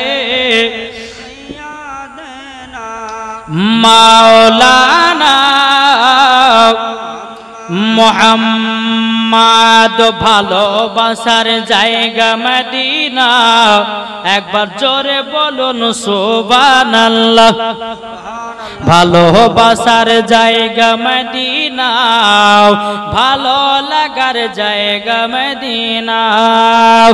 এত সুন্দর জায়গা কোথায় দেখে নাও, এত সুন্দর জায়গা কোথায় দেখি নাও। সাজিয়েছে দয়াল রব্বানা, ভালো লাগার জায়গা মদিনা। ভালোবাসার জায়গা মদিনা, ভালো লাগার জায়গা মদিনা। ভালোবাসার জায়গা মদিনা। আমার সাথে সাথে বলেন ভালোবাসার জায়গা মদিনা, ভালো লাগার জায়গা মদিনা। মদিনা শরীফের নূরের খাজানা। জোরে বলেন মদিনা শরীফের নূরের খাজানা। আশিক ছাড়া অন্য বুঝে নাও, ভালো লাগার জায়গা মদিনা। ভালোবাসার জায়গা মদিনা, ভালো লাগার জায়গা মদিনা। জোরে বলুন সুবহানাল্লাহ। বাবাজি মুসলমান ভাইরা, এ সোনা মানিকেরা, হযরত আবু বকর সিদ্দিক ওমর ফারুক যখন বাবা মুলকের সামনে গেলেন, যাওয়ার পরে এক মাস বাবা ব্যবসা করলেন। কিন্তু আবু বকর সিদ্দিক একটা স্বপ্ন দেখলো। কি স্বপ্ন? আসমানের একটা তারাও হযরতে আবু বকর সিদ্দিকের ঝুড়িতে পড়েছে। হযরত আবু বকর সিদ্দিক সকালবেলাতে বেলালকে বলতেছেন, এ বেলাল, বেলাল রাত্রে বেলাতে আমি একটা স্বপ্ন দেখেছি গো, স্বপ্নটার মানেটা কি হবে সেটা তো জানি না। হযরতে বেলাল বলছে কি দেখেছো স্বপ্ন? বলে আসমানে একটা তারাও আমার ঝুড়িতে পড়েছে, এটার মানে কি জানি না। হযরতে বেলাল বলছে বলা আবু বকর ভাই, সামনেকার এলাকাতে একজন রাহিব আছে যে স্বপ্নের মানে বলতে পারে, চলো যাই আমরা স্বপ্নের মানেটা জানি। হযরত আবু বকর সিদ্দিক বলতেছে বেলাল তাহলে তুমিও চলো, দুই ভাই মিলে যাব, স্বপ্নের মানেটা জানবো। জোরে বলেন। ওই স্বপ্নটা জানার জন্য রাহিবের কাছে গেলেন। যাওয়ার পরে বলছে হুজুর একটা স্বপ্নের মানে জানতে এসেছে। বলে কি? বলে রাত্রে বেলাতে আমি ঘুমিয়েছিলাম, তা আসমানের একটা তারা আমার ঝুড়িতে পড়েছে, তো এটার মানে কি হতে পারে? রাহিব বলতেছে আবু বকর তোমার তো কপাল খুলে গেছে। বলে কপাল খুলে গেছে মানে? বলে হ্যাঁ। আবু বকর সিদ্দিক বলছে বলো গো রাহিব ভাই সঠিকভাবে বলো কি কপাল খুলেছে? রাহিবটা বলতেছে বলে ও গো আবু বকর, মক্কাতে একজন আল আমিন এসেছে। জোরে বলেন। মক্কাতে একজন আল আমিন এসেছে, তুমি সর্বপ্রথমে আমার নবীজির হাতে কলমা পড়ে তুমি খলিফা হবে। জোরে হবে না? বাবাজি মুসলমান ভাইরা, এ সোনা মানিকেরা, যখন বাবা যে কথা বলা রে বাবা, যখনই বলা হযরত আবু বকর সিদ্দিক রাদিয়াল্লাহু তাআলা আনহু তিনি বলতেছে, বলে তাই নাকি বলল। এদিকে বেলাল কিন্তু বাবা শুনতে আছে। বেরাদার ইসলাম যখন স্বপ্নের মানেটা জেনে নিল, আবু বকর সিদ্দিক বলছে, বেলাল আর মুলকে সামনে থাকবো না, আমি দয়ার নবীজির কাছে যাব কলমা পড়ার জন্য। কলমা পড়ার জন্য বলে চলেন তাহলে আমিও যাই। আবু বকর সিদ্দিক আবার বেলাল রাদিয়াল্লাহু তাআলা আনহু তিনারা দুজনাতে মুলকের সামনে থেকে চলে আসলো। এবার রাস্তা কাটবে, একজন যাবে আবু বকরের ডান দিকে আর বেলাল যাবে বাম দিকে। বলে ভাই তাহলে আজকে নবীর দরবার যাচ্ছেন তো কলমা পড়ার জন্য? বেলাল বলছে, বেলাল আবু বকর ভাই আপনি যাচ্ছেন? বলে হ্যাঁ, আমি এক্ষুনি গিয়ে নবীর দরবার কলমা পড়বো। জোরে বলেন। বেরাদার ইসলাম মুআদ্দাস সামানি কিরাম, বেলাল বলছো গো আবু বকর ভাই আপনি আজকে যান, আমিও বেলাল নবীজির কলমা পড়ে মুসলমান হব। জোর হবে না? এদিকে আবু বকর সিদ্দিক নবীর দরবার যাচ্ছেন আর বেলাল আসছে বাবা উমাইয়ার বাড়িতে। মনে ধ্যান শুধু যে নবীর দরবার, নবীর কাছে গিয়ে কলমা পড়ো, বেলাল মনে ধ্যান লাগিয়েছে। এদিকে আবু বকর সিদ্দিক রাদিয়াল্লাহু তাআলা আনহু তিনি নবীজির কাছে গেলেন। যাবার পরে বলতেছে, এ আবু বকর আমার কাছে তুমি এসেছো? আবু বকর সিদ্দিক বলতে, জি হুজুর আপনার কাছে এসেছি। তো বলে তাই নাকি বললাম। এদিকে আবু বকর সিদ্দিক বলছে, একবার নবীকে চেক ইন করে দেখা যাক ইনি সত্যিকারে নবী কি নবী না। এদিকে বেরাদার আবু বকর সিদ্দিক বলছে, গো আল আমিন, আল আমিন আপনার কাছে আমি কেন এসেছি আপনাকে বলতে হবে। আপনি যদি বলতে পারেন আমি কলমা পড়ে মুসলমান হয়ে যাব। আমার নবী বলতেছে, বলো আবু বকর তুমি গাছিলে মুলকের সামনে ব্যবসা করার জন্য বেলালকে সাথে করে নিয়ে জোরে বলেন। এটা হলো আমার নবীজির গায়বের সংবাদদাতা নবী। আজ কিছু দেওবন্দি ওয়াহাবি লামাদাবি বাড়িয়েছে, তারা বলছেন নবীজির দেওয়ালের পাশকার খবর বলতে পারতো না। না বাবাজি নাও, আমার নবীজি গায়বের খবর জানতেন। এ মালিক আমার আল্লাহ বানিয়েছেন। তো আমার নবী বলছে, আবু বকর তুমি মুলকের সামনে গেছিলে ব্যবসা করার জন্য বেলালকে সঙ্গে করে নিয়ে, তুমি একটা স্বপ্ন দেখেছিলে। আমার নবী বলছে আবু বকরকে, স্বপ্ন দেখেছিলে আসমানে একটা তারা তোমার ঝুড়িতে পড়েছিল, আর সেই মানেটা তুমি রাহিবের কাছে গিয়ে জিজ্ঞাসা করতে গেছিলে। রাহিব বলেছে যে তুমি আমার হাতে কলমা পড়বে, তাই তুমি আমার কাছে এসেছো। জোরে বলেন। আবু বকর সিদ্দিক নবী মুস্তাফার পা মোবারকে পড়ে গেছে, নবী গো নবী আপনি সত্যিকারে আখেরি জামানার নবী। নবী গো নবী গো আমাকে সঙ্গে সঙ্গে কলমা পড়ে মুসলমান বানিয়ে নিন। আমার নবী বলছো গো আবু বকর, আবু বকর পড়ো লা ইলাহা ইল্লাল্লাহ মুহাম্মাদুর রাসূলুল্লাহ। জোরে কোন সুবহানাল্লাহ। আমার নবী বলছে, বলো আশহাদু আল্লা ইলাহা ইল্লাল্লাহ ওয়া আশহাদু আন্না মুহাম্মাদান আবদুহু ওয়া রাসূলুহু। জোরে বলেন সুবহানাল্লাহ। এদিকে আবু বকর সিদ্দিক রাদিয়াল্লাহু তাআলা আনহু আমার নবীজির কাছে প্রথম কলমা পড়ে খলিফা হলেন। জোরে বলেন সুবহানাল্লাহ, সুবহানাল্লাহ। জি।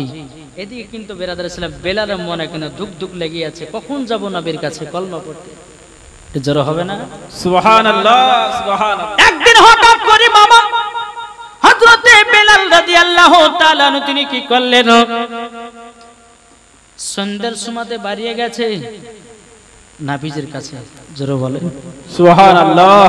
নবীজির কাছে গিয়ে বসে গেছে, হুজুর, হুজুর গো আপনার হাক্কানি নূরফানি চেহারা দেখে আমি বেলাল পাগল দিবানা হয়ে গেছে। জোরে বলেন সুবহানাল্লাহ। নবী গো আপনার কাছে আমি এসেছি কলমা পড়ার জন্য।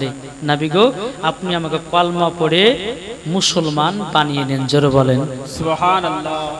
যখনই বাবা যে কথা বলেছেন, তো বলার পর আমার নবী বলছে, বেলাল, এ বেলাল তুমি যে যেই মালিকের বাড়িতে কাজ করছো, ও যদি জানতে পারে যে তুমি আমার কলমা পড়েছো, তোমার অবস্থা কি হবে জেনেছো?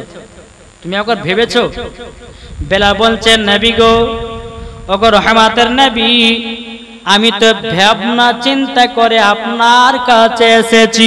নবী গো, উমাইয়া ধর্মতে ঢোল বাজনা আছে, উমাইয়া ধর্মতে মূর্তি পূজা আছে, তার ধর্মকে লাথি মেরে দিয়া নবী গো আপনার কাছে কলমা পড়ে মুসলমান হতে চাই। নবী গো, কিছুদিন আগে তো আপনার কাছে আবু বকর সিদ্দিক এসেছিল, কলমা পড়ে গেছে। আজকে আমি আসলাম কলমা পড়তে। আমার নবী বলছে, বেলাল বেলাল গো, তবে শুনে রেখে দাও, শুনে রেখে দাও, এ বেলাল, তুমি যদি এখন আমার কাছে কলমা পড়ো, বেলাল গো উমাইয়া তোমাকে এত অত্যাচার করবে, এত তোমাকে মারধর করবে, তুমি তো মনে হয় কলমা ছুটায়া দেবে। হযরত বেলাল বলছে, নবী গো আমার জীবন দিতে রাজি, জান দিতে রাজি গো নবী, আমি আপনার কলমা যদি মুখ জবান থেকে একবার পড়েনি, নবী গো মরা পর্যন্ত কলমা ছাড়ব না। সুবহানাল্লাহ সুবহানাল্লাহ। বেরাদুল ইসলাম মুআদ্দিস সামানি কিরাম, আমার নবী বলতেছে, বেলাল চলো। বলে কোথায় যাব গো নবীজি? বলছে, বেলাল আমি যে রকম ভাবে ওযু করব, আমার মতো করে তুমি ওযুটা বানিয়ে নাও। ওযুটা যখন আপনার বানিয়ে নিলেন, বানিয়ে নেওয়ার পরে আমার নবীজি দুই কানে হাত তুলেছে আল্লাহর দরবারে, গো আল্লাহ বেলালকে আল্লাহ গো মুসলমান বলে কবুল করে নাও। আমার নবী বলছে, বেলাল পড়ো আশহাদু আল্লা ইলাহা ইল্লাল্লাহু ওয়া আশহাদু আন্না মুহাম্মাদান আবদুহু ওয়া রাসূলুহু। এ বেলাল পড়ো লা ইলাহা ইল্লাল্লাহু মুহাম্মাদুর রাসূলুল্লাহ সাল্লাল্লাহু তাআলা আলাইহি ওয়াসাল্লাম। বাবাজি বেলালকে যখন কলমা পড়িয়ে দিয়েছেন, পড়িয়ে দেওয়ার পরে বেরাদুল ইসলাম মুআদ্দিস সামানি কিরাম, আল্লাহ পাক আল্লাহ তাআলা গায়বী আওয়াজ দিয়ে বলছে, নবী গো আমি বেলালকে মুসলমান বলে কবুল করে নিয়েছি। সুবহানাল্লাহ সুবহানাল্লাহ। কবুল করে নিয়েছি, জোরে বলেন না সুবহানাল্লাহ। আমার নবী বলতেছে, বলে বেলাল আমার পেছনে 2 রাকাত নফল নামাজ পড়ো। নবীর পেছনে 2 রাকাত নফল নামাজ পড়লেন হযরতে বেলাল। আর বেলাল হাত তুলে বলছে, আল্লাহ গো আমি মুসলমান গ্রহণ করেছি। আল্লাহ আল্লাহ যদি কাফেরের দলরা যদি আমার উপর অত্যাচার করে, আল্লাহ গো আমার কলমা যেন ছুটে না যায়। জোরে বলো সুবহানাল্লাহ। সুবহানাল্লাহ। আমার নবীজি বলতেছে, বেলাল বেলাল বেলাল বেলাল গো তুমি শুনে রেখে দাও, শুনে রেখে দাও, তুমি তো কলমা পড়ে মুসলমান হয়ে গেছো, তুমি গোলামের ভিতরে সর্বপ্রথম কলমা পড়েছো। কিতাবের মধ্যে পাওয়া যায় বাবা, এ সোনা মানিকেরাও, সর্বপ্রথম কলমা পড়েছিল বাবা খলিফাদের মধ্যে আবু বকর সিদ্দিক, মহিলাদের মধ্যে কলমা সর্বপ্রথম পড়েছিলেন মা খাদিজা রাদিয়াল্লাহু তাআলা আনহা, আর বাবা ছোটদের মধ্যে কলমা পড়েছিলেন হযরত আলী রাদিয়াল্লাহু তাআলা আনহু, আর গোলামদের মধ্যে কলমা পড়েছিলেন আবুল হারসা বাবাজি কলমা পড়েছিলেন। আমার নবী বলছে, বেলাল বেলাল তবে শুনে রেখে দাও, শুনে রেখে দাও, তুমি তো কলমা পড়েছো গো বেলাল, তবে শুনে রেখে দাও, আমি নবীজি বলে দিলাম তুমি হয়ে গেছো জান্নাতি। সুবহানাল্লাহ সুবহানাল্লাহ। বেলাল বলছে, নবী গো আমি তো আজকে শুধু কলমায় পড়েছি, নবী গো আপনি বুঝলেন কেমন করে আমি জান্নাতি? আমার নবী বলতেছে, বলে বেলাল, এ বেলাল আমার আল্লাহ পাক আল্লাহ তাআলা গায়বী আওয়াজ দিয়ে জানিয়ে দিয়েছে, নবী গো আমি বেলালকে মুসলমান বলে কবুল করে নিয়েছি। মুসলমান বলে কবুল মানে তুমি জান্নাতি হয়ে গেছো। সুবহানাল্লাহ সুবহানাল্লাহ। এদিকে বেলাল কিন্তু বাবাজি নবীর কাছ থেকে বিদায় নেবে। নবী গো বিদায় দেন, আমার জন্য দোয়া করবেন, আমি যেন ইসলামের জন্য খিদমত করতে পারি। জোরে বলেন সুবহানাল্লাহ। আমার নবী বলছে, বেলাল যাও যাও যাও। বেলাল টুকটু টুকটু করে নবীর দরবার থেকে এসে উমাইয়ার বাড়িতে পৌঁছে গেল। দিনের বেলা তো উমাইয়ার কাজ করে, রাতের বেলাতে মধুর সুরে বাবাজি কালমা তেলাওয়াত করে। জোরে বলেন সুবহানাল্লাহ। সুবহানাল্লাহ। এই একদিন দুদিন বেলাল পড়তে পড়তে কিন্তু উমাইয়া একদিন গভীর রাত্রে উঠে সমস্ত ঘরের মালপত্রগুলোকে চেক করার জন্য উঠেছে। দেখি তো সব মালপত্রগুলো ঠিক আছে কিনা। উমাইয়া এই ঘরে যাই ঠিক আছে, এই ঘরে যাই সব মালপত্র ঠিক আছে, এরকম ভাবে আপনার ঘর গলে চেক ইন করতে করতে বেলালের ঘরের কাছ পর্যন্ত পৌঁছে গেছে। আর বেলালের ঘরের সামনে দিয়ে বাবা একটা ছোট্ট ছিদ্র ছিল। বেলাল ইসলাম মাদের সামানি কেরাম ওই ছিদ্র দিয়ে বেরিয়ে আসতেছে লা ইলাহা ইল্লাল্লাহ, লা ইলাহা ইল্লাল্লাহ, লা ইলাহা ইল্লাল্লাহ মুহাম্মাদুর রাসূলুল্লাহ। যখন বাবা দিয়ে কলমার আওয়াজটা যখন উমাইয়া শুনে নিয়েছে, উমাইয়া মনে মনে চিন্তা করতেছে, বলে কি ব্যাপার বেলাল তো মনে হয় কি জানো পড়তেছে। উমাইয়া যখন বাবা কান লাগিয়ে শুনিয়েছে, উমাইয়া মনে মনে চিন্তা করে বলতেছে, এটা তো আখেরি জামানার নবীর কলমা, বেলাল কেন পড়তেছে? বাবাজি মুসলমান ভাইরা, বেলালকে বাবা ঘর থেকে ডাকা হলো, এ বেলাল, বেলাল গো কি ব্যাপার, তুমি ঘরের ভিতরে কি পড়তেছি না বলো না?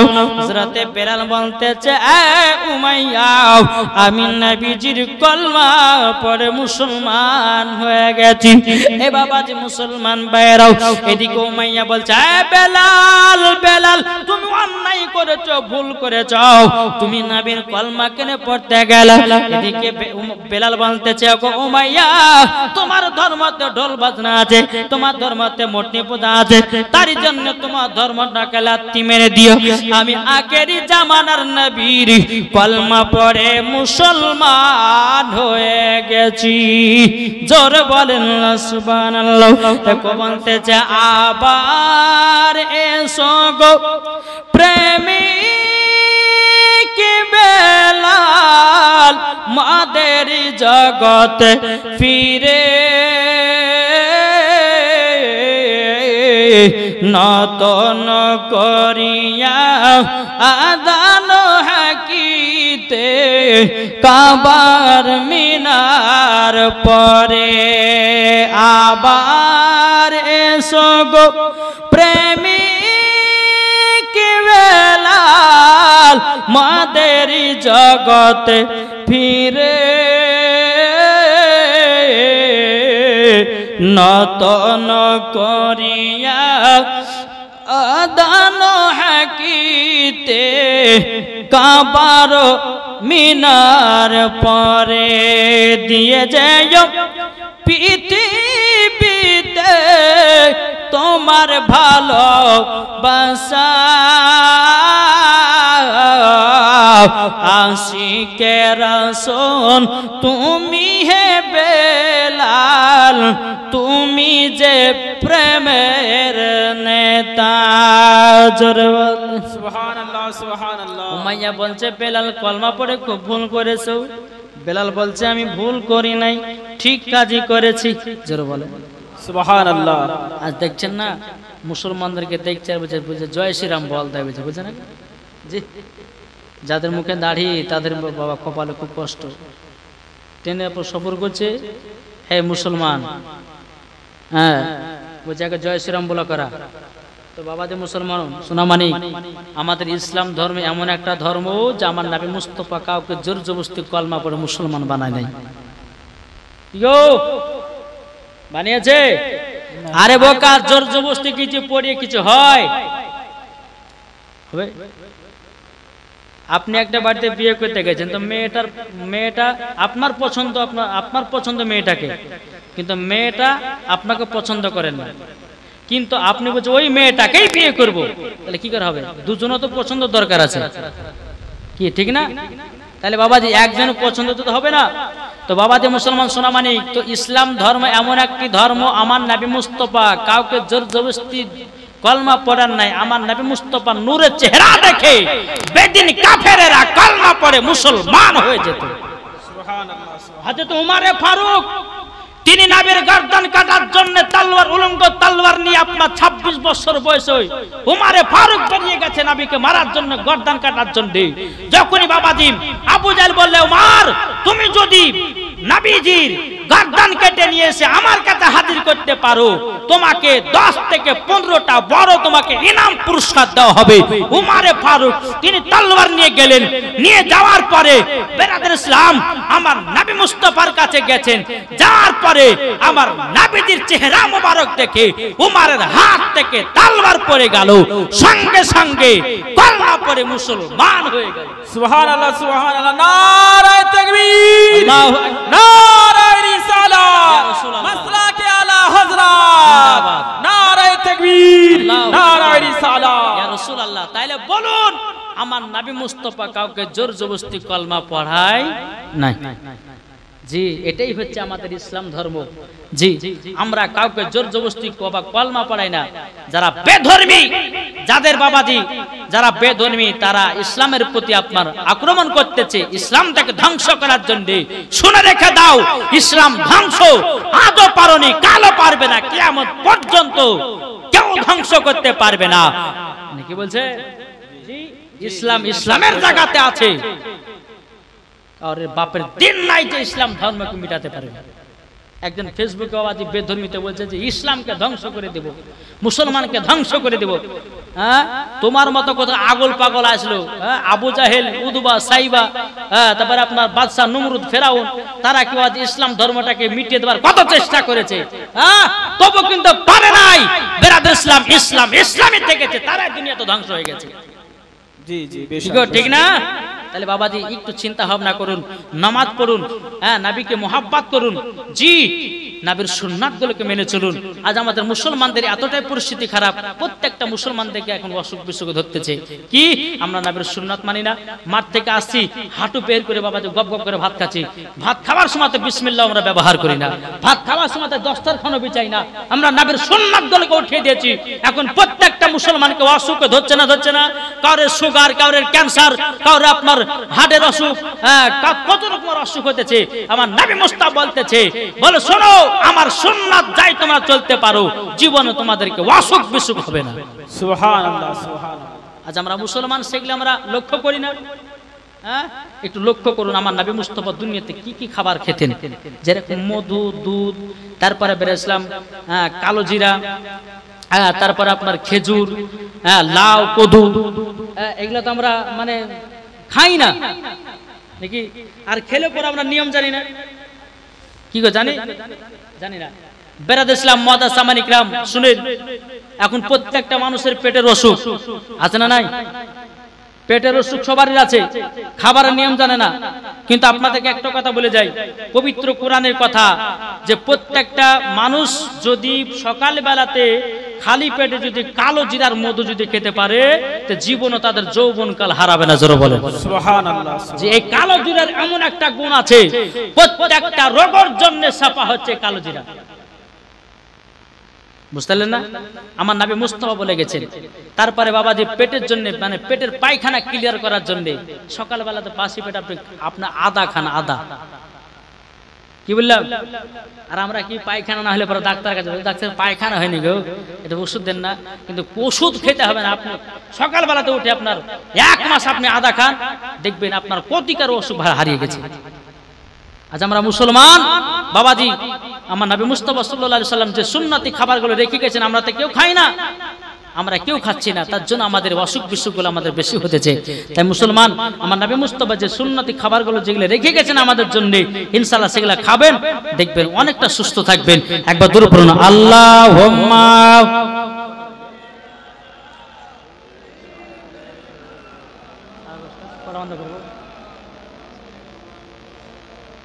বন্ধ করবো, 9টা উঠেছে।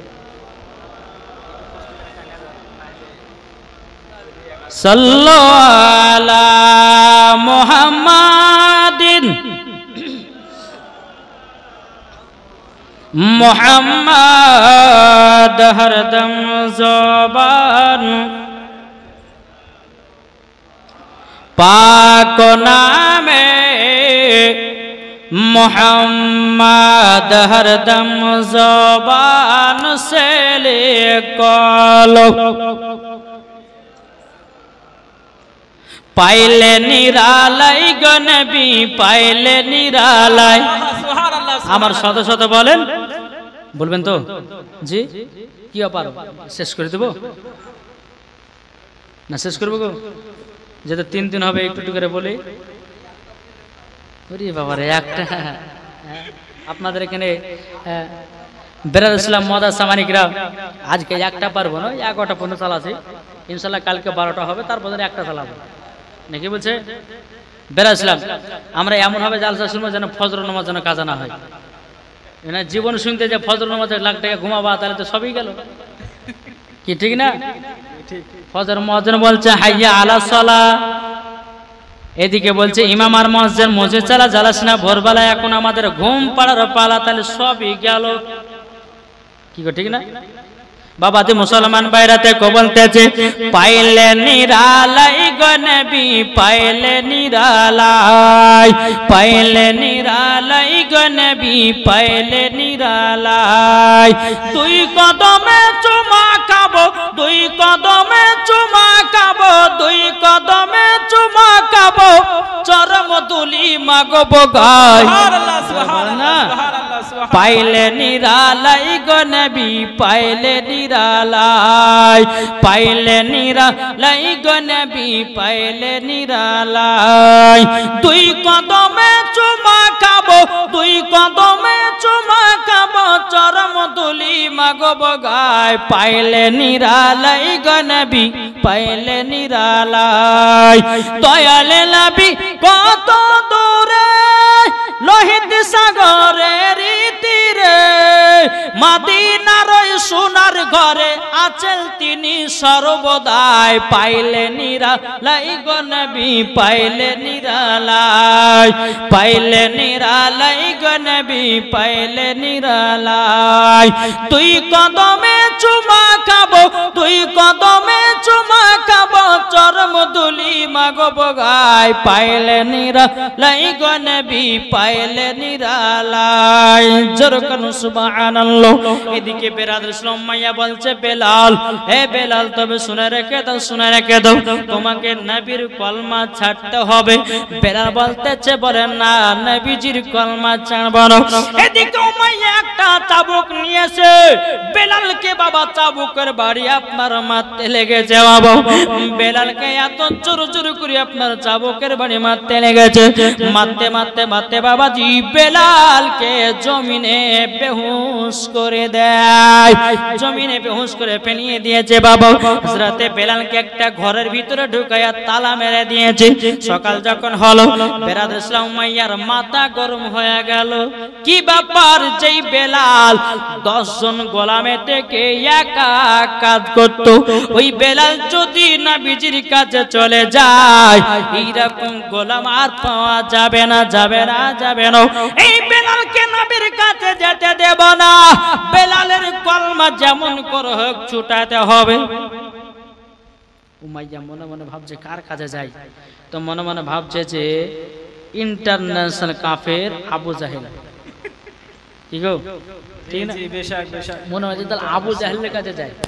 আর দেখবেন মদ, যারা মদ পান করে না, দেখবেন মদ মাতালে বাবা তাদের তাল মাথা ঠিক থাকে। যারা মদ 2 বন্ধু তো মদ খেতে, তো বন্ধু তো মদ করে খুব মানে মিলেমিশে মদ খেতে পান করে। আর দেখবেন কিছু কিছু বন্ধু আছে বেরাদুল ইসলাম ভালো পথে নিয়ে যায়, আবার কিছু বন্ধু আছে খারাপ পথের দিকে নিয়ে যায়। জি, তো আবু জাহেল মনে মনে ভাবছে যে আমার বন্ধু আবু জাহেল আছে, ওর ক্ষমতা বেশি, তো ওর কাছে যাই। মানে কাফেরে কাফেরে ভালোই মেল, মাতালে মাতালে ভালোই মেল, মাস্টার মাস্টার ভালোই মেল, ডাক্তার ডাক্তার ভালোই মেল, আর মুলবিতে মুলবিতে মেল। তো বাবাজি মুসলমান যখন এই কথা বলা, আবু জাহেল কি করে, ওই উমাইয়া কি করছে, সকালবেলাতে উঠে চলে গেছে আবু জাহেলের কাছে। এ আবু জাহেল, বলো শোনো শোনো, বলে একটা কাণ্ড ঘটে গেল। বলে কি কাণ্ড?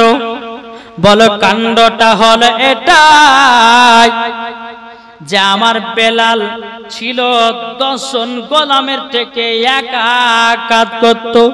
10 জন গোলাম যতটি কাজ করে, বেলাল একাই অতটি কাজ করে। ওই বেলাল আখেরি জামানার নবীর কলমা পড়ে মুসলমান হয়ে গেছে। ওগো আবু জাহেল, যদি কলমা ছুটাতে পারো তোমাকে 5টা বড় বড় উট ইনাম দেব। 5টা বড় বড় উট ইনাম দেওয়া হবে। আবু জাহেল বলতেছে, বলে উমাইয়া চিন্তা করো না, চিন্তা করো না, আমি হলাম ইন্টারন্যাশনাল কাফের।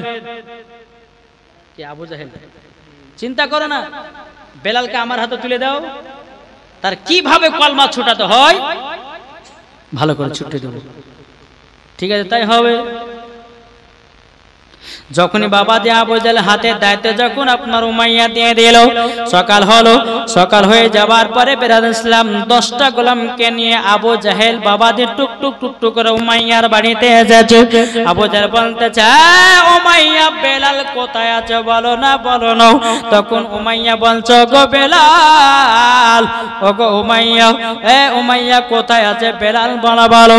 তখন উমাইয়া বলছো, গো আবু জাহেল, বেলালকে ঘরের ভিতরে তালা মেরে রাখা হয়েছে।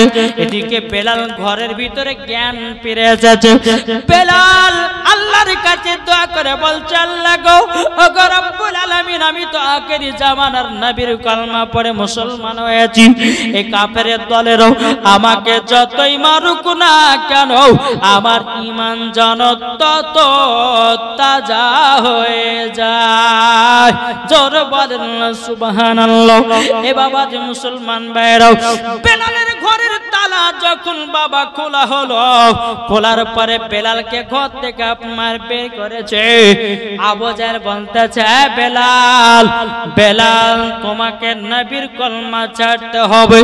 বেলাল বলছে, না না, আমি নবীজির কলমা ছাড়ব না।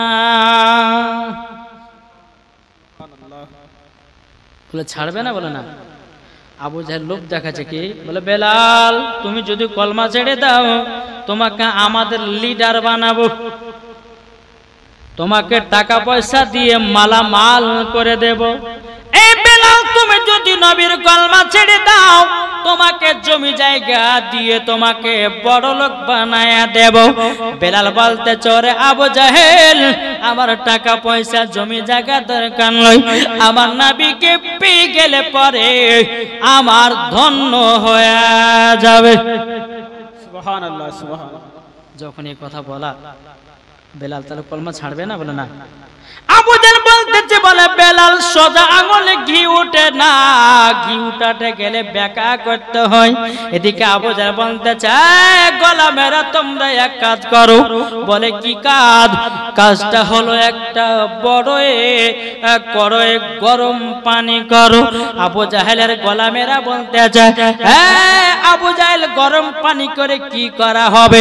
আবু জাহেল বলতেছে, গোলামেরা গরম পানিতে বেলালকে নিক্ষেপ করব, যেন বেলাল ভয়ের যন্ত্রণাতে যেন কাতরে যেন নবীর কলমা ছেড়ে দেয়। বাবা যে মুসলমান ভাইরাও, এই সোনা মানিকেরাও, হযরতে বেলাল কেঁদে কেঁদে আল্লাহর কাছে দোয়া করে বলে, আল্লাহ ও রব্বুল আলামিন, আমি তো নবীকে মহব্বত করি, আমি নবীর প্রতি আমি নবীজির কলমা পড়ে মুসলমান হয়েছি। আল্লাহ তুমি হেফাজতকারী, আল্লাহ তুমি হলো দয়ার সাগর। সুবহানাল্লাহ। যখন এই কথা বেলাল বলে দোয়া করছে আল্লাহর কাছে, আর এদিকে আবু জাহেলের একটা বড় কড়াই বাবাজি গরম পানি করতেছে, এমন গরম পানি করেছে বাবা, টকবক টকবক করে পানি ফুটতেছে, আর ওই পানিতে বেলালকে নিক্ষেপ করবে।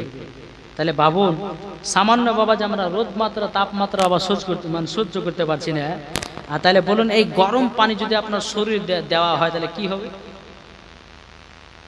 জি বেলাল বলছে, বেলাল দেখো, ওই দেখো বড় কড়াই গরম পানি করা হতেছে, চিন্তা ভাবনা করো কলমা ছাড়বে না গরম পানিতে যাবে। আমরা হলে ভয় ছেড়ে দিতাম, রে ভাই কি ছাড়তাম না। এখন তো মুসলমানকে ধরে ধরে যখন এই বলা করেছে, হ্যাঁ তো বাবা যে ভয়ের আতঙ্কে বলছে, কি করবে? জানতে হবে, যেতে হবে। কিন্তু বেরাদান ইসলাম মুআজ্জাজ সামানিক রাম একটা কথা বলবো, কোন বেধর্মী যদি আপনাকে রাস্তাতে বলে বল জীবন চলে যাবে, তবু কিন্তু বলবেন না। আর যদি বলবেন না, বলতে না বলে যদি আপনি শহীদ হয়ে যান, না বলে যদি তারা আপনাকে দুনিয়া থেকে যদি শেষ করে দেয়, এটাই হলো শহীদের দরওয়াজা। সুবহানাল্লাহ সুবহানাল্লাহ, ঠিক না বাবাজি? মুসলমান ভাইরাও, এই সোনা মানিকেরাও, জীবন চলে যাক, জান চলে যাক, বাবাজি ভয় নাই, মারবে তো মেরে ফেলুক। এখন কত সোশ্যাল মিডিয়াতে দেখা যায়, ফেসবুকে দেখা যায়, ইউটিউবে দেখা যায়, মুসলমানদেরকে ধরে কার হাত কেটে ফেলতেছে, কার পুরা পা কেটে ফেলতেছে, কার বাবা হাত কেটে দিতেছে, কার মুন্ডুকে পার করে দিতেছে, কার মাথা থেকে দেহ আলাদা করে নিতেছে। কিন্তু বাবাজি মুসলমান ভাইরাও, তারা আলাদা করে দিলে পরেও বাবা আল্লাহ তাকে জান্নাত দেবে। কি দিবে না? ইনশাআল্লাহ। আর ভয়ের আতঙ্ক যদি আপনি যদি বলে দেন জান তো বাঁচায়, তাহলে আপনার ইমানের ভিতর দুর্বলতা জি আছে না নাই? ইমানের ভিতর দুর্বলতা আছে না নাই?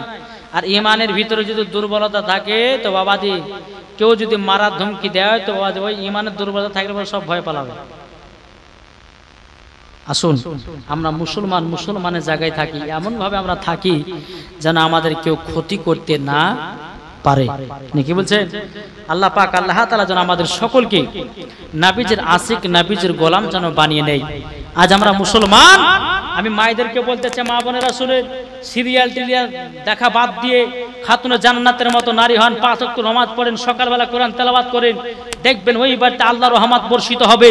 আর যখন কোন মহিলা যদি চোখের পানি ফেলায় আর যদি আল্লাহর কাছে দোয়া করে, ওই মহিলার দোয়া আল্লাহ কবুল করবে না? করবে না? আর যদি তুমি সারাদিন সারা রাত সিরিয়াল দেখো, স্বামীর সঙ্গে ঝগড়া করো, বা কোন স্বামী হয়তো বিবির সঙ্গে ঝগড়া করছে, তাহলে বলুন বেরাদ ইসলাম মুআজ্জাজ সামানিক রাম, ওই বাড়িতে বরকত হবে আর ওই মহিলার দোয়া কবুল হবে? কবুল হবে না। তাই মায়েদেরকে বলতেছে, মা সিরিয়াল টিরিয়াল বাদ দিয়ে এখন 5 ওয়াক্ত নামাজে তোমরা পাবন্দী হও, খাতুনে জান্নাতের মতো পর্দা করো, সকালবেলা উঠে কোরআন তেলাওয়াত করো, দেখবে আল্লাহ পাক আল্লাহ তাআলা মুসলমানদেরকে আল্লাহ হেফাজত করবে। জোরে বলেন সুবহানাল্লাহ সুবহানাল্লাহ। বাবা তো মুসলমানদের এত কষ্ট কেন? ফজর আজান দিচ্ছে মুসাল্লি নাই, জোহরে আজান দিচ্ছে মুসাল্লি নাই, আসর আজান দিচ্ছে মুসাল্লি নাই, মাগরিবে আজান দিচ্ছে মুসাল্লি নাই, ইশাতে আজান দিচ্ছে মুসাল্লি নাই, নামাজই পড়ে না। আবার কিছু কিছু মুসলমান নামাজ পড়ে কি হবে? নামাজ পড়ে কেউ বড় লোক হয়েছে? আরে বোকা কই গেল, নামাজ পড়ে বড় লোক হয়নি তো নামাজ পড়তে জান্নাত নিবি না? কি গো, আজ আমরা মুসলমান নামাজের দিকে নাই গো। 5 ওয়াক্ত নামাজের ভিতরে সব কমে গেছে। জুম্মাতে আবার কিন্তু সব একবার জুম্মাতে মাসের লোড হয় না, হয় না? তাই বাবা যে মুসলমান জুম্মা পড়তে মানা করছি না, তবে জুম্মার সাথে সাথে 5 ওয়াক্ত নামাজটা পড়া একটু চেষ্টা করেন। জি বেরাদ ইসলাম মুআজ্জাজ সামানিক রাম, 5 ওয়াক্ত নামাজ যখন পড়বেন আল্লাহ পাক আল্লাহ তাআলা ওই গ্রামে রহমত বর্ষিত করবে। জোরে বলেন সুবহানাল্লাহ। জি মুসলমান, আল্লাহ পাক আল্লাহ তাআলা আমাদের সকলকে নবীজির আশিক, নবীজির গোলাম যেন আমাদেরকে বানিয়ে নেয়। জোরে বলুন আল্লাহ আমিন। একবার দুরূদ পড়ুন, আল্লাহুম্মা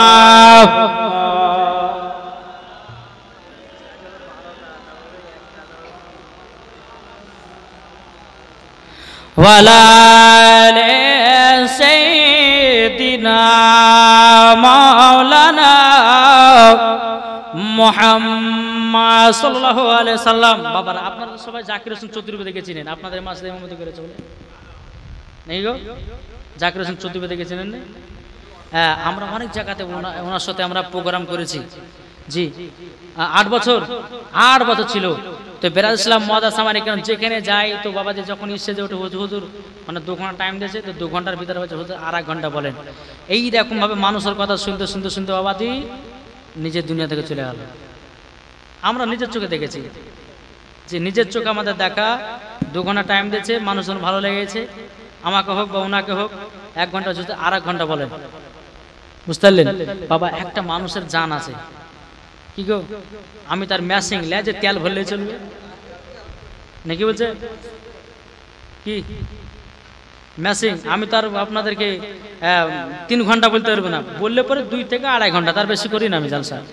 জি, আমার একটা জীবন আছে, জান আছে, জান আর কতটুকু বলবে, তাই কি না? 3 দিন যখন আছে ইনশাআল্লাহ একটু একটু করে বাড়াবো। আজকে 2.5 ঘন্টা বলে, কালকে 3 ঘন্টা বলো, তারপর হয়তো 3.5 ঘন্টা 4 ঘন্টা বললে।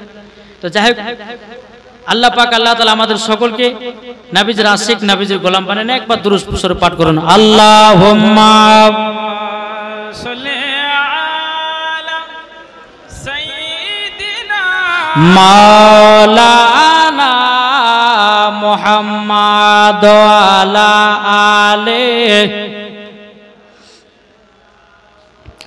মাওলানা মুহাম্মদ। আরে কে যাও ভাই নবীজির কাছে, জোর বলেন সুবহানাল্লাহ। কে যাও ভাই নবীজির কাছে, এই পাগলের আরজি আছে, আমার সালাম পৌঁছে দিও। এই গরিবের কি বা করার আছে মাওলা গো, হে গরিবের কি বা করার আছে। কে যাও ভাই নবীজির কাছে, এই পাগলের আরজি আছে, আমার সালাম পৌঁছে দিও। হে গরিবের কি বা করার আছে মাওলা গো, এ গরিবের কি বা করার আছে। টাকা করি নাই আমার, শখ জেগেছে মদিনা যাওয়ার, মনের দোয়া কবুল করো।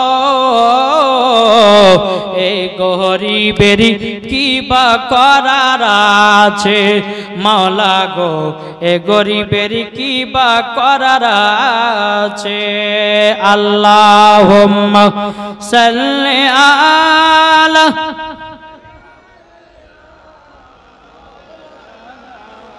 মুহাম্মাদ আলা আলি সাইয়্যিদিনা মুহাম্মদ সাল্লাল্লাহু তাআলা আলাইহি সাল্লাম। এদিকে আবু জাহেলের গোলামেরা বলতো, আবু জাহেল গরম পানি করে কি করা হবে? বলতে বেলালকে গরম পানিতে নিক্ষেপ করব, বেলাল অটোমেটিক কলমা ছেড়ে দেবে। এ বাবাজি মুসলমান ভাইরা, এ সোনা মানিকেরা, চলুন বাবাজি আমরা যাই। এদিকে হযরত বেলাল রাদিয়াল্লাহু তাআলা আনহু তিনি বাবাজি আল্লাহর কাছে দোয়া করতে চান লাগো, আবার ঈমান জানো আরো তাজা হয়ে যায়। বাবা যে মুসলমান ভাইরা, যখন গরম পানি যখন বাবা করা হলো, গরম পানি করার পরে বেলালকে বলতেছে, বেলাল তুমি চিন্তা ভাবনা করে নাও, কলমা ছাড়বে না গরম পানিতে যাবে? বেলাল বলতেছে, আবু জাহেল, এ উমাইয়া তোরা শুনে রেখে দে রে, আমি গরম পানিতে যাব তবুও কিন্তু ভালো, কিন্তু নবীজির কলমা ছাড়ব না। বেলালের হাতকে বাঁধা হলো বাবা, বেলালের পাগুলোকে বাঁধা হলো। বেলাল কেঁদে কেঁদে আল্লাহর কাছে দোয়া করতে চাল লাগো, এখন তো আমাকে গরম পানিতে নিক্ষেপ করবে আল্লাহ, আল্লাহ আমি সহ্য করব তো করব কেমন করে? বেরাদুল ইসলাম মাদ্রাসা মানিকেরাও, হে সোনা মানিকেরাও, আমার নবী মুস্তাফা সাল্লাল্লাহু তাআলা আলাইহি সাল্লামের কলমা পড়েছে হযরত বেলাল। নবীকে এত মোহব্বত করে রে বাবা, এতটাই ভালোবাসে, নবীজির কলমা ছাড়তে রাজি নাই বাবা, জীবন দিতে রাজি আছে। কুরমাতে বাবা কলমা ছাড়বে না। বেরাদুল ইসলাম মাদ্রাসা মানিকেরাও, হযরত বেলাল রাদিয়াল্লাহু তাআলা আনহু বাবাজি যখনই গরম পানিতে নিক্ষেপ করবে, আবার আবু জাহেল বলতেছে, বেলাল চিন্তা ভাবনা করো, কিন্তু বেরাদুল ইসলাম মাদ্রাসা মানিকেরাও, বেলাল বলতেছে, বলে নাও আমি নবীর জন্য জীবন দিতে রাজি, নবীজির কলমা ছাড়তে রাজি নয়। আবার বেলাল আল্লাহকে বলছে, আল্লাহ গো আমি যখন গরম পানিতে যাব কি করব? আবার আল্লাহ বলছে, বেলাল ও বেলাল তুমি যখন গরম পানিতে থাকবা আমার নবী মুস্তাফার প্রতি দরুদ পড়বা। সুবহানাল্লাহ, সুবহানাল্লাহ। আমার নবীর প্রতি দরুদ পড়বা। এ বাবা যে আজ অনেকে মুসলমান বাবা দরুদ পড়তে চায় না, ঠিক না? দুরুদ পড়তে বাবা আপনার অলসতা করে, কিন্তু আপনাদেরকে একটা কথা বলবো বাবাজি সোনা মানিকেরাও, দুরুদ পড়লে বাবা ঈমান আপনার দিল পরিষ্কার হয়। দুরুদ পড়লে বাবাজি নবীকে স্বপ্নই দিদার করা যায়। দুরুদ পড়লে বাবাজি নবীর মহব্বতে জান্নাতি হওয়া যায়। এই সোনা মানিকেরাও, যদি আমরা দুরুদের বাবা ফজিলত যদি জানতাম, প্রত্যেক সময় নবীর প্রতি দুরুদ পড়তাম বাবা, যেই দুরুদ আমার আল্লাহ নবীর প্রতি পড়ে, সুবহানাল্লাহ সুবহানাল্লাহ, আমার আল্লাহ নবীর প্রতি দুরুদ পড়ে। আর কিছু দেওবন্দি ওয়াহাবিলা মাযহাবে বলতেছে দুরুদ পড়া বিদআত, বুঝে দুরুদ ইব্রাহিম পড়ো। আরে বোকা, দুরুদ ইব্রাহিম হচ্ছে নামাজের ভিতরে, আর আমরা যেটা গাই বলছে এটা পড়া বিদআত শিরক, বলেছে কোনো হাদিস কোরআনে নাই। আরে বোকা, তাহলে কোরআনে তো নামাজের কথা লেখা নাই, নামাজ পড়ছিস কিসের লিগে? কোরআনে আছে নামাজের কথা? আছে? নামাজ শব্দ লেখা আছে? জি, নামাজ শব্দ কোরআনে লেখা নাই, কোরআনে আছে সালাত বলে শব্দ আছে। তাহলে বলুন, আমরা যে নামাজ পড়ছি, তাহলে তুই কোরআন শরীফ বলছিস নামাজ ধরে বাইর করে দিন পাচ্ছে কি দেখি? কি গো, আত্তাহিয়াত আমরা পড়ি কিনা? নামাজের ভিতরে আত্তাহিয়াত পড়ি কি পড়ি না? তা আত্তাহিয়াত নামাজের ভিতরে পড়া হচ্ছে কি ওয়াজিব। যদি আত্তাহিয়াত যদি না পড়তে নামাজ হবে? নামাজ হবে না। তাহলে বলুন, ওই আত্তাহিয়াত কি আপনার কোরআনে আছে? তাহলে বোকার বেটা থেকে কি বুঝাবে? বাবা যে মুসলমান সোনা মানিকে, নামাজের কথা, নামাজ শব্দটা কোরআনে নাই, নামাজ শব্দটা কোরআনে নাই, কিন্তু সালাত শব্দটা কোরআনে আছে। সালাত মানেই নামাজ, জোর হবে না? 32 জায়গাতে কোরআনে এসেছে সালাত সালাত সালাত, নামাজ কায়েম করো, নামাজ কায়েম করো।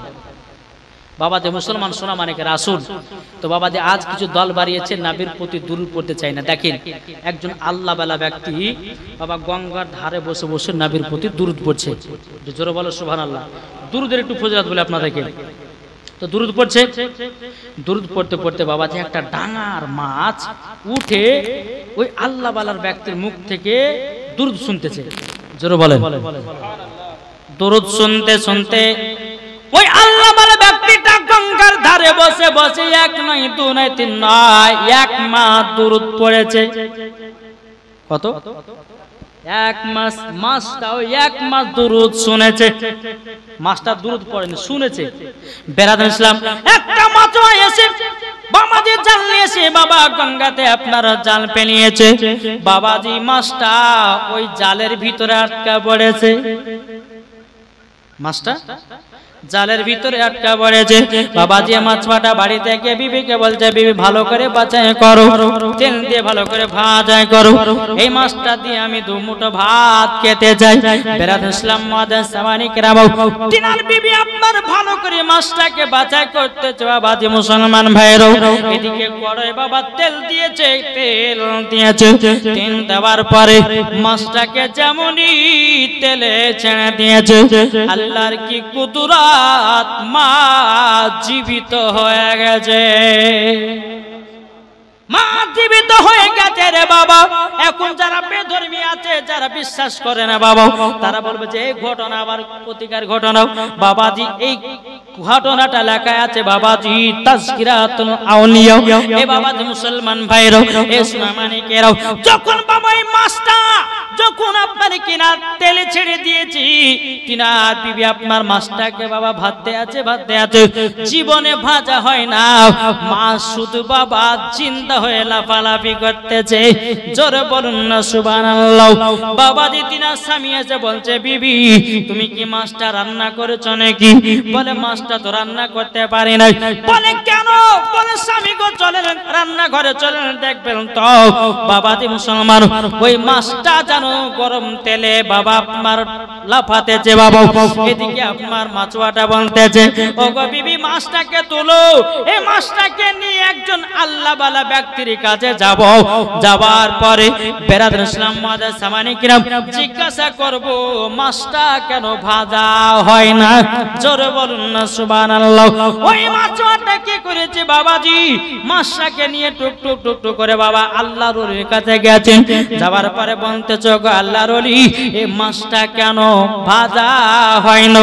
কি কারোর জন্য ভাজা হয় না একটু বলুন না।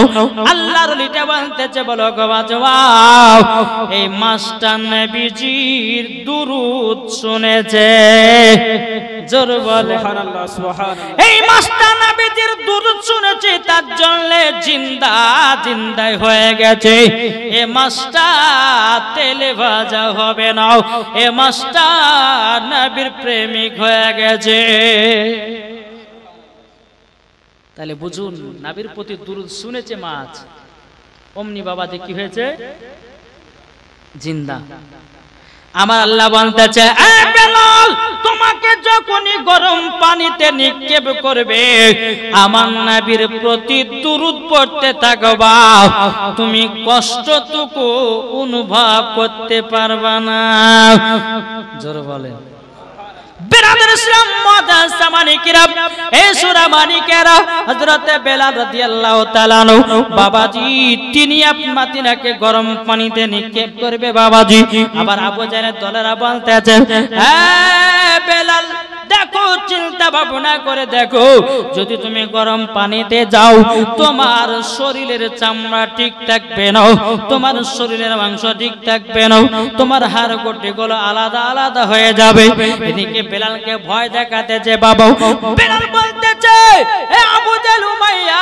আমি নবীজির কলমা ছাড়বো না বেলালকে অমনি বাবা গরম পানিতে নিক্ষেপ করে দিয়েছে হযরত বেলাল বাবাজি গরম পানিতে যেমনই আপনি কে করে দিয়েছে হযরত বেলাল চোখের পানি ঝরঝর করে ফেলে বলছে আল্লাহ গো ওগো রব্বুল আলামিন এই কাফের দলেরা আমাকে এত অত্যাচার করতেছে আমার আল্লাহ বলছে ও বেলাল নবীর দুরূদ পড়ো তোমার শরীরের কষ্ট তুমি অনুভব করতে পারবা না কিন্তু বেরাদার ইসলাম মুআদ্দাস সামানিকেরা শোনা মানিকেরা বেরাদার আমার নবীর প্রতি বেলাল দুরূদ পড়তে আছে রে বাবা দুরূদ পড়তে আছে এদিকে কাফেরের দলেরা বলতেছে কি ব্যাপার বেলাল গরম পানিতে তাকে নিক্ষেপ করা হয়েছে বেলালের শরীরের চামড়াগুলো এত জড়ো জড়ো হয়ে গেল বেলাল তো কিছুই বলে না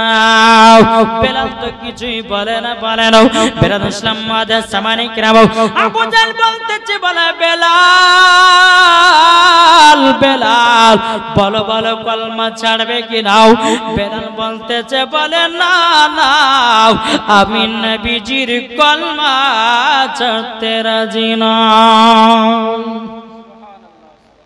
বাবাজি শোনা মানিকেরা হযরতে বেলাল রাদিয়াল্লাহু তাআলা আনহু তিনি এতটাই বাবা কষ্ট করেছেন জীবন দিতেও রাজি হয়েছেন কিন্তু নবীর কলমা ছাড়তে রাজি হন নাই এর নাম হচ্ছে হযরতে বেলাল বাবাজি বেলালের মতো যদি সরষে পরিমাণ যদি নবীকে মোহাব্বত করতে পারতে তাতেই জান্নাত ইনশাআল্লাহ কি গো জান্নাত হবে না জি ইনশাআল্লাহ জান্নাত তবে বাবাজি মুসলমান সোনা মানিকেরা আপনাদেরকে একটা কথা বলে যাই সঠিকভাবে আপনারা দুনিয়াতে চলুন বাপ এখন প্রত্যেকটা মুসলমানেরা বাবাজি দেখা যাচ্ছে এখন ইয়ং ছেলেদেরকে দেখা যাচ্ছে পেশাব লাগছে দাঁড়িয়ে দাঁড়িয়ে পেশাব করছে তো না পাকা হলো না মুসলমান ঘরে জন্ম নিয়েছে অন্তব্য তুমি পাক ও পবিত্র থাকো নাকি বলছেন আর এখনকার বাবাজি মুসলমান কিছু কিছু আপনার ছেলেদেরকে দেখা যায় বাবাজি বিয়ের বয়স পর্যন্ত আবার বিয়ে করে লাগে খুব লাভ আছে অকত তো বলে যায় তুই যে বিয়ে করবি তো গোসলের ফরজ তিনটা বলতো আর ক্ষমতা নেই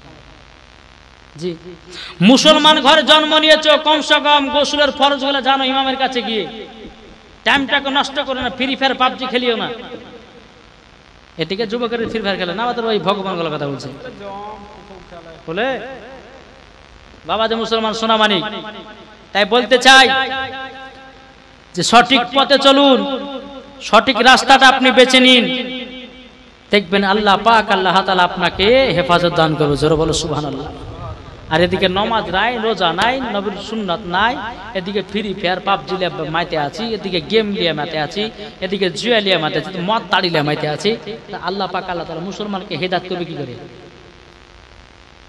কি করে হেদায়েত করবে তুমি তো ভুল পথে চলছো তুমি তো একবার আল্লাহর রাস্তাতে আসলে না তুমি তো একবার আল্লাহর কাছে ক্ষমা প্রার্থনা চাইলে না সারা জীবন মদ তাড়ি খেয়ে সুদ খেয়ে জিনা করে তোমার দুনিয়াটা পার করেছো তাহলে কি করে আল্লাহ তোমাকে ভালোবাসবে কি করে আল্লাহ তোমাকে হেদায়েত করবে কি করে আল্লাহ তোমাকে হেফাজত করবে আমরা তো ভুল পথে এখনো পড়ে আছি নাকি গো? জি, তাই বাবা যে মুসলমান, আপনাদেরকে একটা কথা বলি, সঠিক পথে সব মুসলমান এখন। জি, আমরা যারা সুন্নি আছি, আমাদের সুন্নিদেরকে এক হতে হবে, আর সুন্নিদেরকে এক হয়ে মাসলাকে আলা হাজরাতের আপনার পাবন্দি হয়ে আহলে সুন্নাতুল জামাতের ভিতরে সবাইকে আপনার দাখিল রাখতে হবে। কি বলছে? তাই কো বলতেছে আমাদের খোদা এক নবীর উম্মত, জীবন বিধান এক, বাণী সেই আল কোরআন। জোরে বলেন আমাদের খোদা এক নবীর উম্মত, জীবন বিধান এক, বাণী সেই আল কোরআন। তবে কেন এক নও হে মুসলমান, এক হও করি আহ্বান। জোরে বলেন তবে কেন এক নও হে মুসলমান, এক হও করি আহ্বান। বাইতুল্লাহ এক, মদিনা শরীফ এক, উহুদ পাহাড় এক, একটা তো জীবন একটা তো মরণ, সবাই জানো থাকবো সবাই মিলে মিশে, ঠিক না? তবে কেন এক নও হে মুসলমান, এক হও করি আহ্বান। তবে কেন এক নও হে মুসলমান, এক হও করি আহ্বান। আমাদের খোদা এক নবীর উম্মত, জীবন বিধান এক, বাণী সেই আল কোরআন। তবে কেন এক নও হে মুসলমান, এক হও করি আহ্বান। আল্লাহুম্মা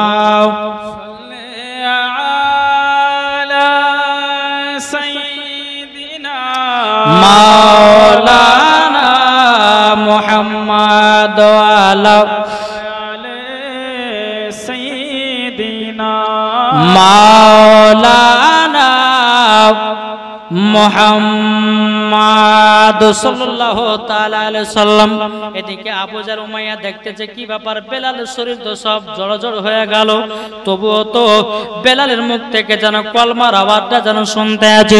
এই বেলাল, তাইলে তুমি কলমা ছাড়বে না? বললে নাও, আমি নবীজির কলমা ছাড়তে রাজি নয়। জোরে বলেন না সুবহানাল্লাহ। এদিকে আবু জার উমাইয়া বলতেছে, এই বেলাল তুমি এক কাজ করো, এই আমার গোলামেরা তোমরা এক কাজ করো, বেলালকে গরম পানি থেকে তোলো। বেলালকে যখন বাবা গরম পানি থেকে যখন আপনার তোলা হলো, বেলালের চামড়া গুলো বাবা আপনার জড় হয়ে গেছে, শরীরটা যেন আপনার সাদা হয়ে গেছে বাবা। বেলালকে বলছে, বেলাল তাইলে কলমা ছাড়বে না? বলে না, নবীজির কলমা ছাড়বো না। আবু জার উমাইয়া বলছে, এক কাজ করো, বেলালের হাত পা গুলোকে টান টান করে বেঁধে দাও। বাবা যে মুসলমান ভাইয়েরও, এ সোনা মানিকেরও, বেলালের হাত পা গুলোকে যখন আপনার টান টান করে আপনার বেঁধে দিল রে বাবা। এদিকে বেলালকে বলছে, বেলাল আরো সুযোগ দিতেছি, বলো নবীজির কলমা ছাড়বে কিনা? বেলাল বলে না, নবীজির কলমা ছাড়বো না। এদিকে বেরাদার আবু জাহল বলতে, চোখ আমার গলা মেরাও, বেলালের হাত পা গুলোকে টান টান করে বেঁধে দাও। বাবা দুটো কাছে হাত গুলোকে বাঁধা হলো, পা দুটোকে ফেড়ে বাবাজি দুটো পায়ের গাছের সঙ্গে আপনার বেঁধে দেওয়া হলো। এদিকে বেলালকে চাবুকের বাড়ি এক নয় দু নয় 10 না 10টা চাবুক নিয়ে এসেছে। কটা? 10টা চাবুক। তাহলে একজনের শরীরে যদি 10টা চাবুক পড়ে একসঙ্গে, তার অবস্থা কি হবে? কি গো, ঠিক না? বাবা যে মুসলমান ভাইরাও, বেলালকে যখন বাঁধা হলো, 10টা চাবুক নিয়ে এসেছে বাবা, 10টা চাবুক নিয়েছে বাবাজি, সবাই একটা একটা করে চাবুক মেরতেছে বাবা। হযরতে বেলালের যেই জায়গায় চাবুক পড়ে যায় রে বাবা, ওই জায়গাটা পেটে পেটে রক্তর বন্যা বেরিয়ে যায়, রক্তর বন্যা বেরিয়ে যায় রে বাবা। হযরতে বেলালের যে জায়গা বাবা চাবুক কানা পড়ে যায়, সেখানে বাবা কাটা কাটা দাগ, কাটা কাটা দাগ বাবাজি, শুধু রক্তর বন্যা বেরোতেছে, রক্তর বন্যা বেরোতেছে। বেলাল বলতেছে আল্লাহ গো আল্লাহ, আমি তো সহ্য করতে পারি না। আমার আল্লাহ বলছে বেলাল, দুনিয়ার মানুষেরা জানবে হযরতে বেলাল নবীর মহব্বতে নিজের জীবন দিতে রাজি, কলমা ছাড়তে রাজি নয়। আমার আল্লাহ বলছে বেলাল গো, তোমার মতো যদি কেউ 1% যদি নবীকে মহব্বত করে নেয় বেলাল গো, আমার নবীর সাথে আমার সেই বান্দাটাকেও জান্নাত দেব, জান্নাত দেব।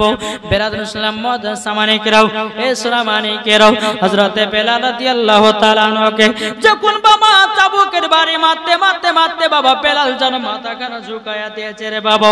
মাথা কানা ঝুঁকায়া দেওয়ার পরে বেলালের মুখে তবুও যেন কলমার আওয়াজ আসতেছে, লা ইলাহা ইল্লাল্লাহ, লা ইলাহা ইল্লাল্লাহ, লা ইলাহা ইল্লাল্লাহ মুহাম্মাদুর রাসূলুল্লাহ।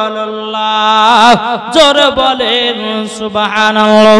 বাবা যে মুসলমান ভাইরাও, আবু জাহেলের গোলামেরা বলতেছে গো আবু জাহেল, বেলালকে মেরে তো ঘাল বানিয়ে দিয়েছে, তবু কিন্তু বেলালের মুখ থেকে কলমার আওয়াজ পেতেছে। জোরে হবে না? কলমার আওয়াজ পেতেছি।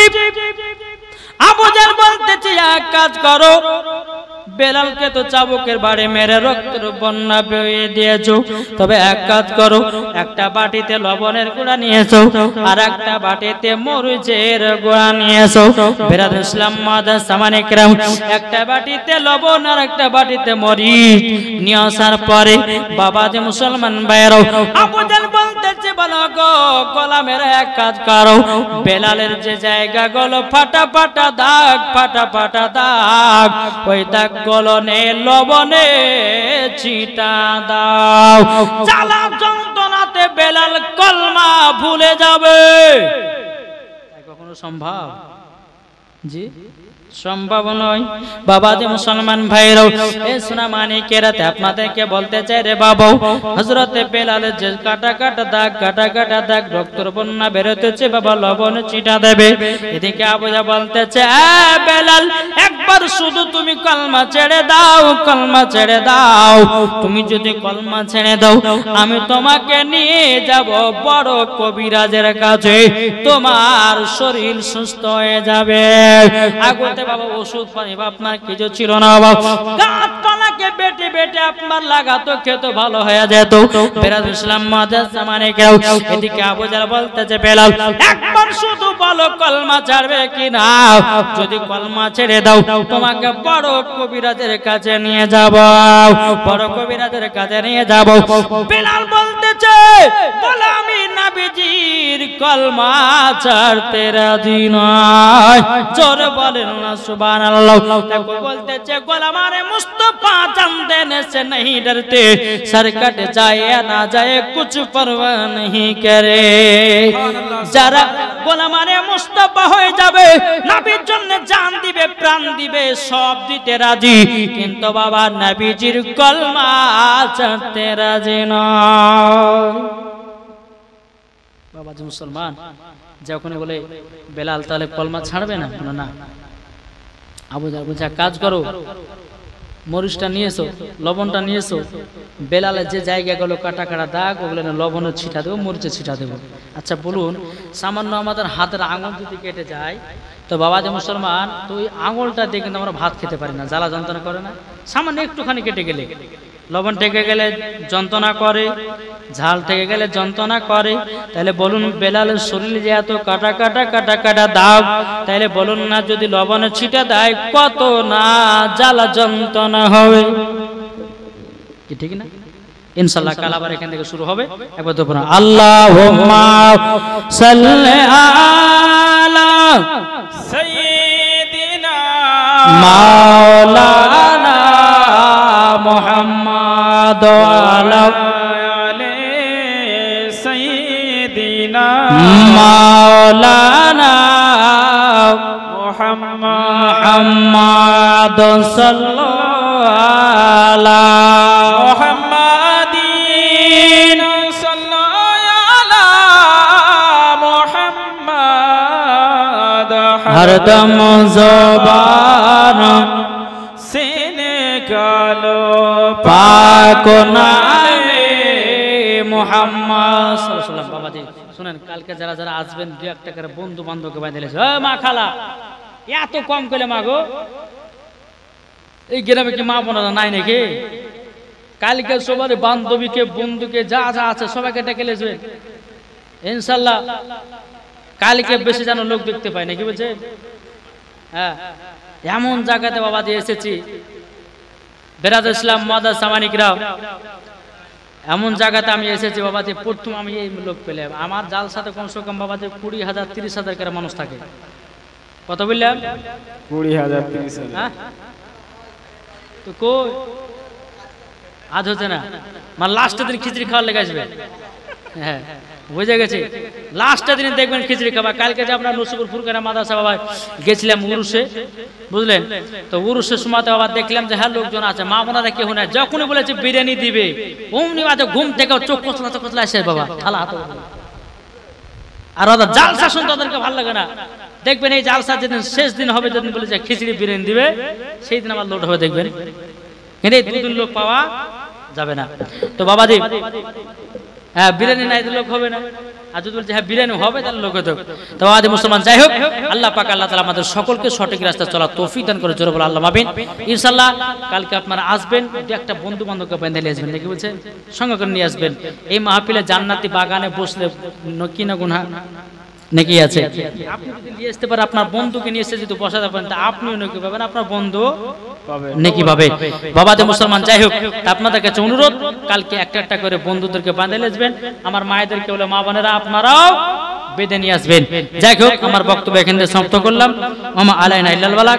আসসালামু আলাইকুম ওয়া রাহমাতুল্লাহি ওয়া বারাকাতুহু। ইয়া নবী সালাম আলাইকা, ইয়া রাসূল সালাম, ইয়া হাবিব সালাম আলাইকা,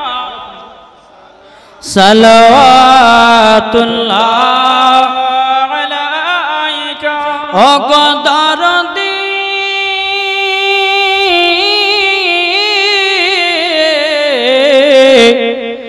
ও গো মায়ার নবী, আমরা নিস সওয়ালে এনেছি দরদের ডালি, চুমিব রোজা রোজালে, মুচিব মনের কালি, ইয়া নবী সালাম আলাইকা, ইয়া রাসূল সালাম আলাইকা, ইয়া হাবিব সালাম আলাইকা, সালাতুল্লাহ ওয়া আলাইকা, আসসালাতু ওয়াসসালামু আলাইকা রাসূলুল্লাহ, সালাতু ওয়াসসালামু আলাইকা হাবিবাল্লাহ, আসসালাতু ওয়াসসালামু আলাইকা নূরুম মিনাল্লাহ, ওয়া আলা আলিকা ওয়া সাহবিকা সাইয়্যিদি ইয়া রাসূলুল্লাহ, বালাগাল উলা বিকামালিহি কাশাফাতু জাবি জামালিহি, হাসানাতু জামিউ খিসালিহি, সাল্লাল্লাহু আলাইহি ওয়া আলিহি। কালকে মনে করে রাখবেন আল্লাহুম্মা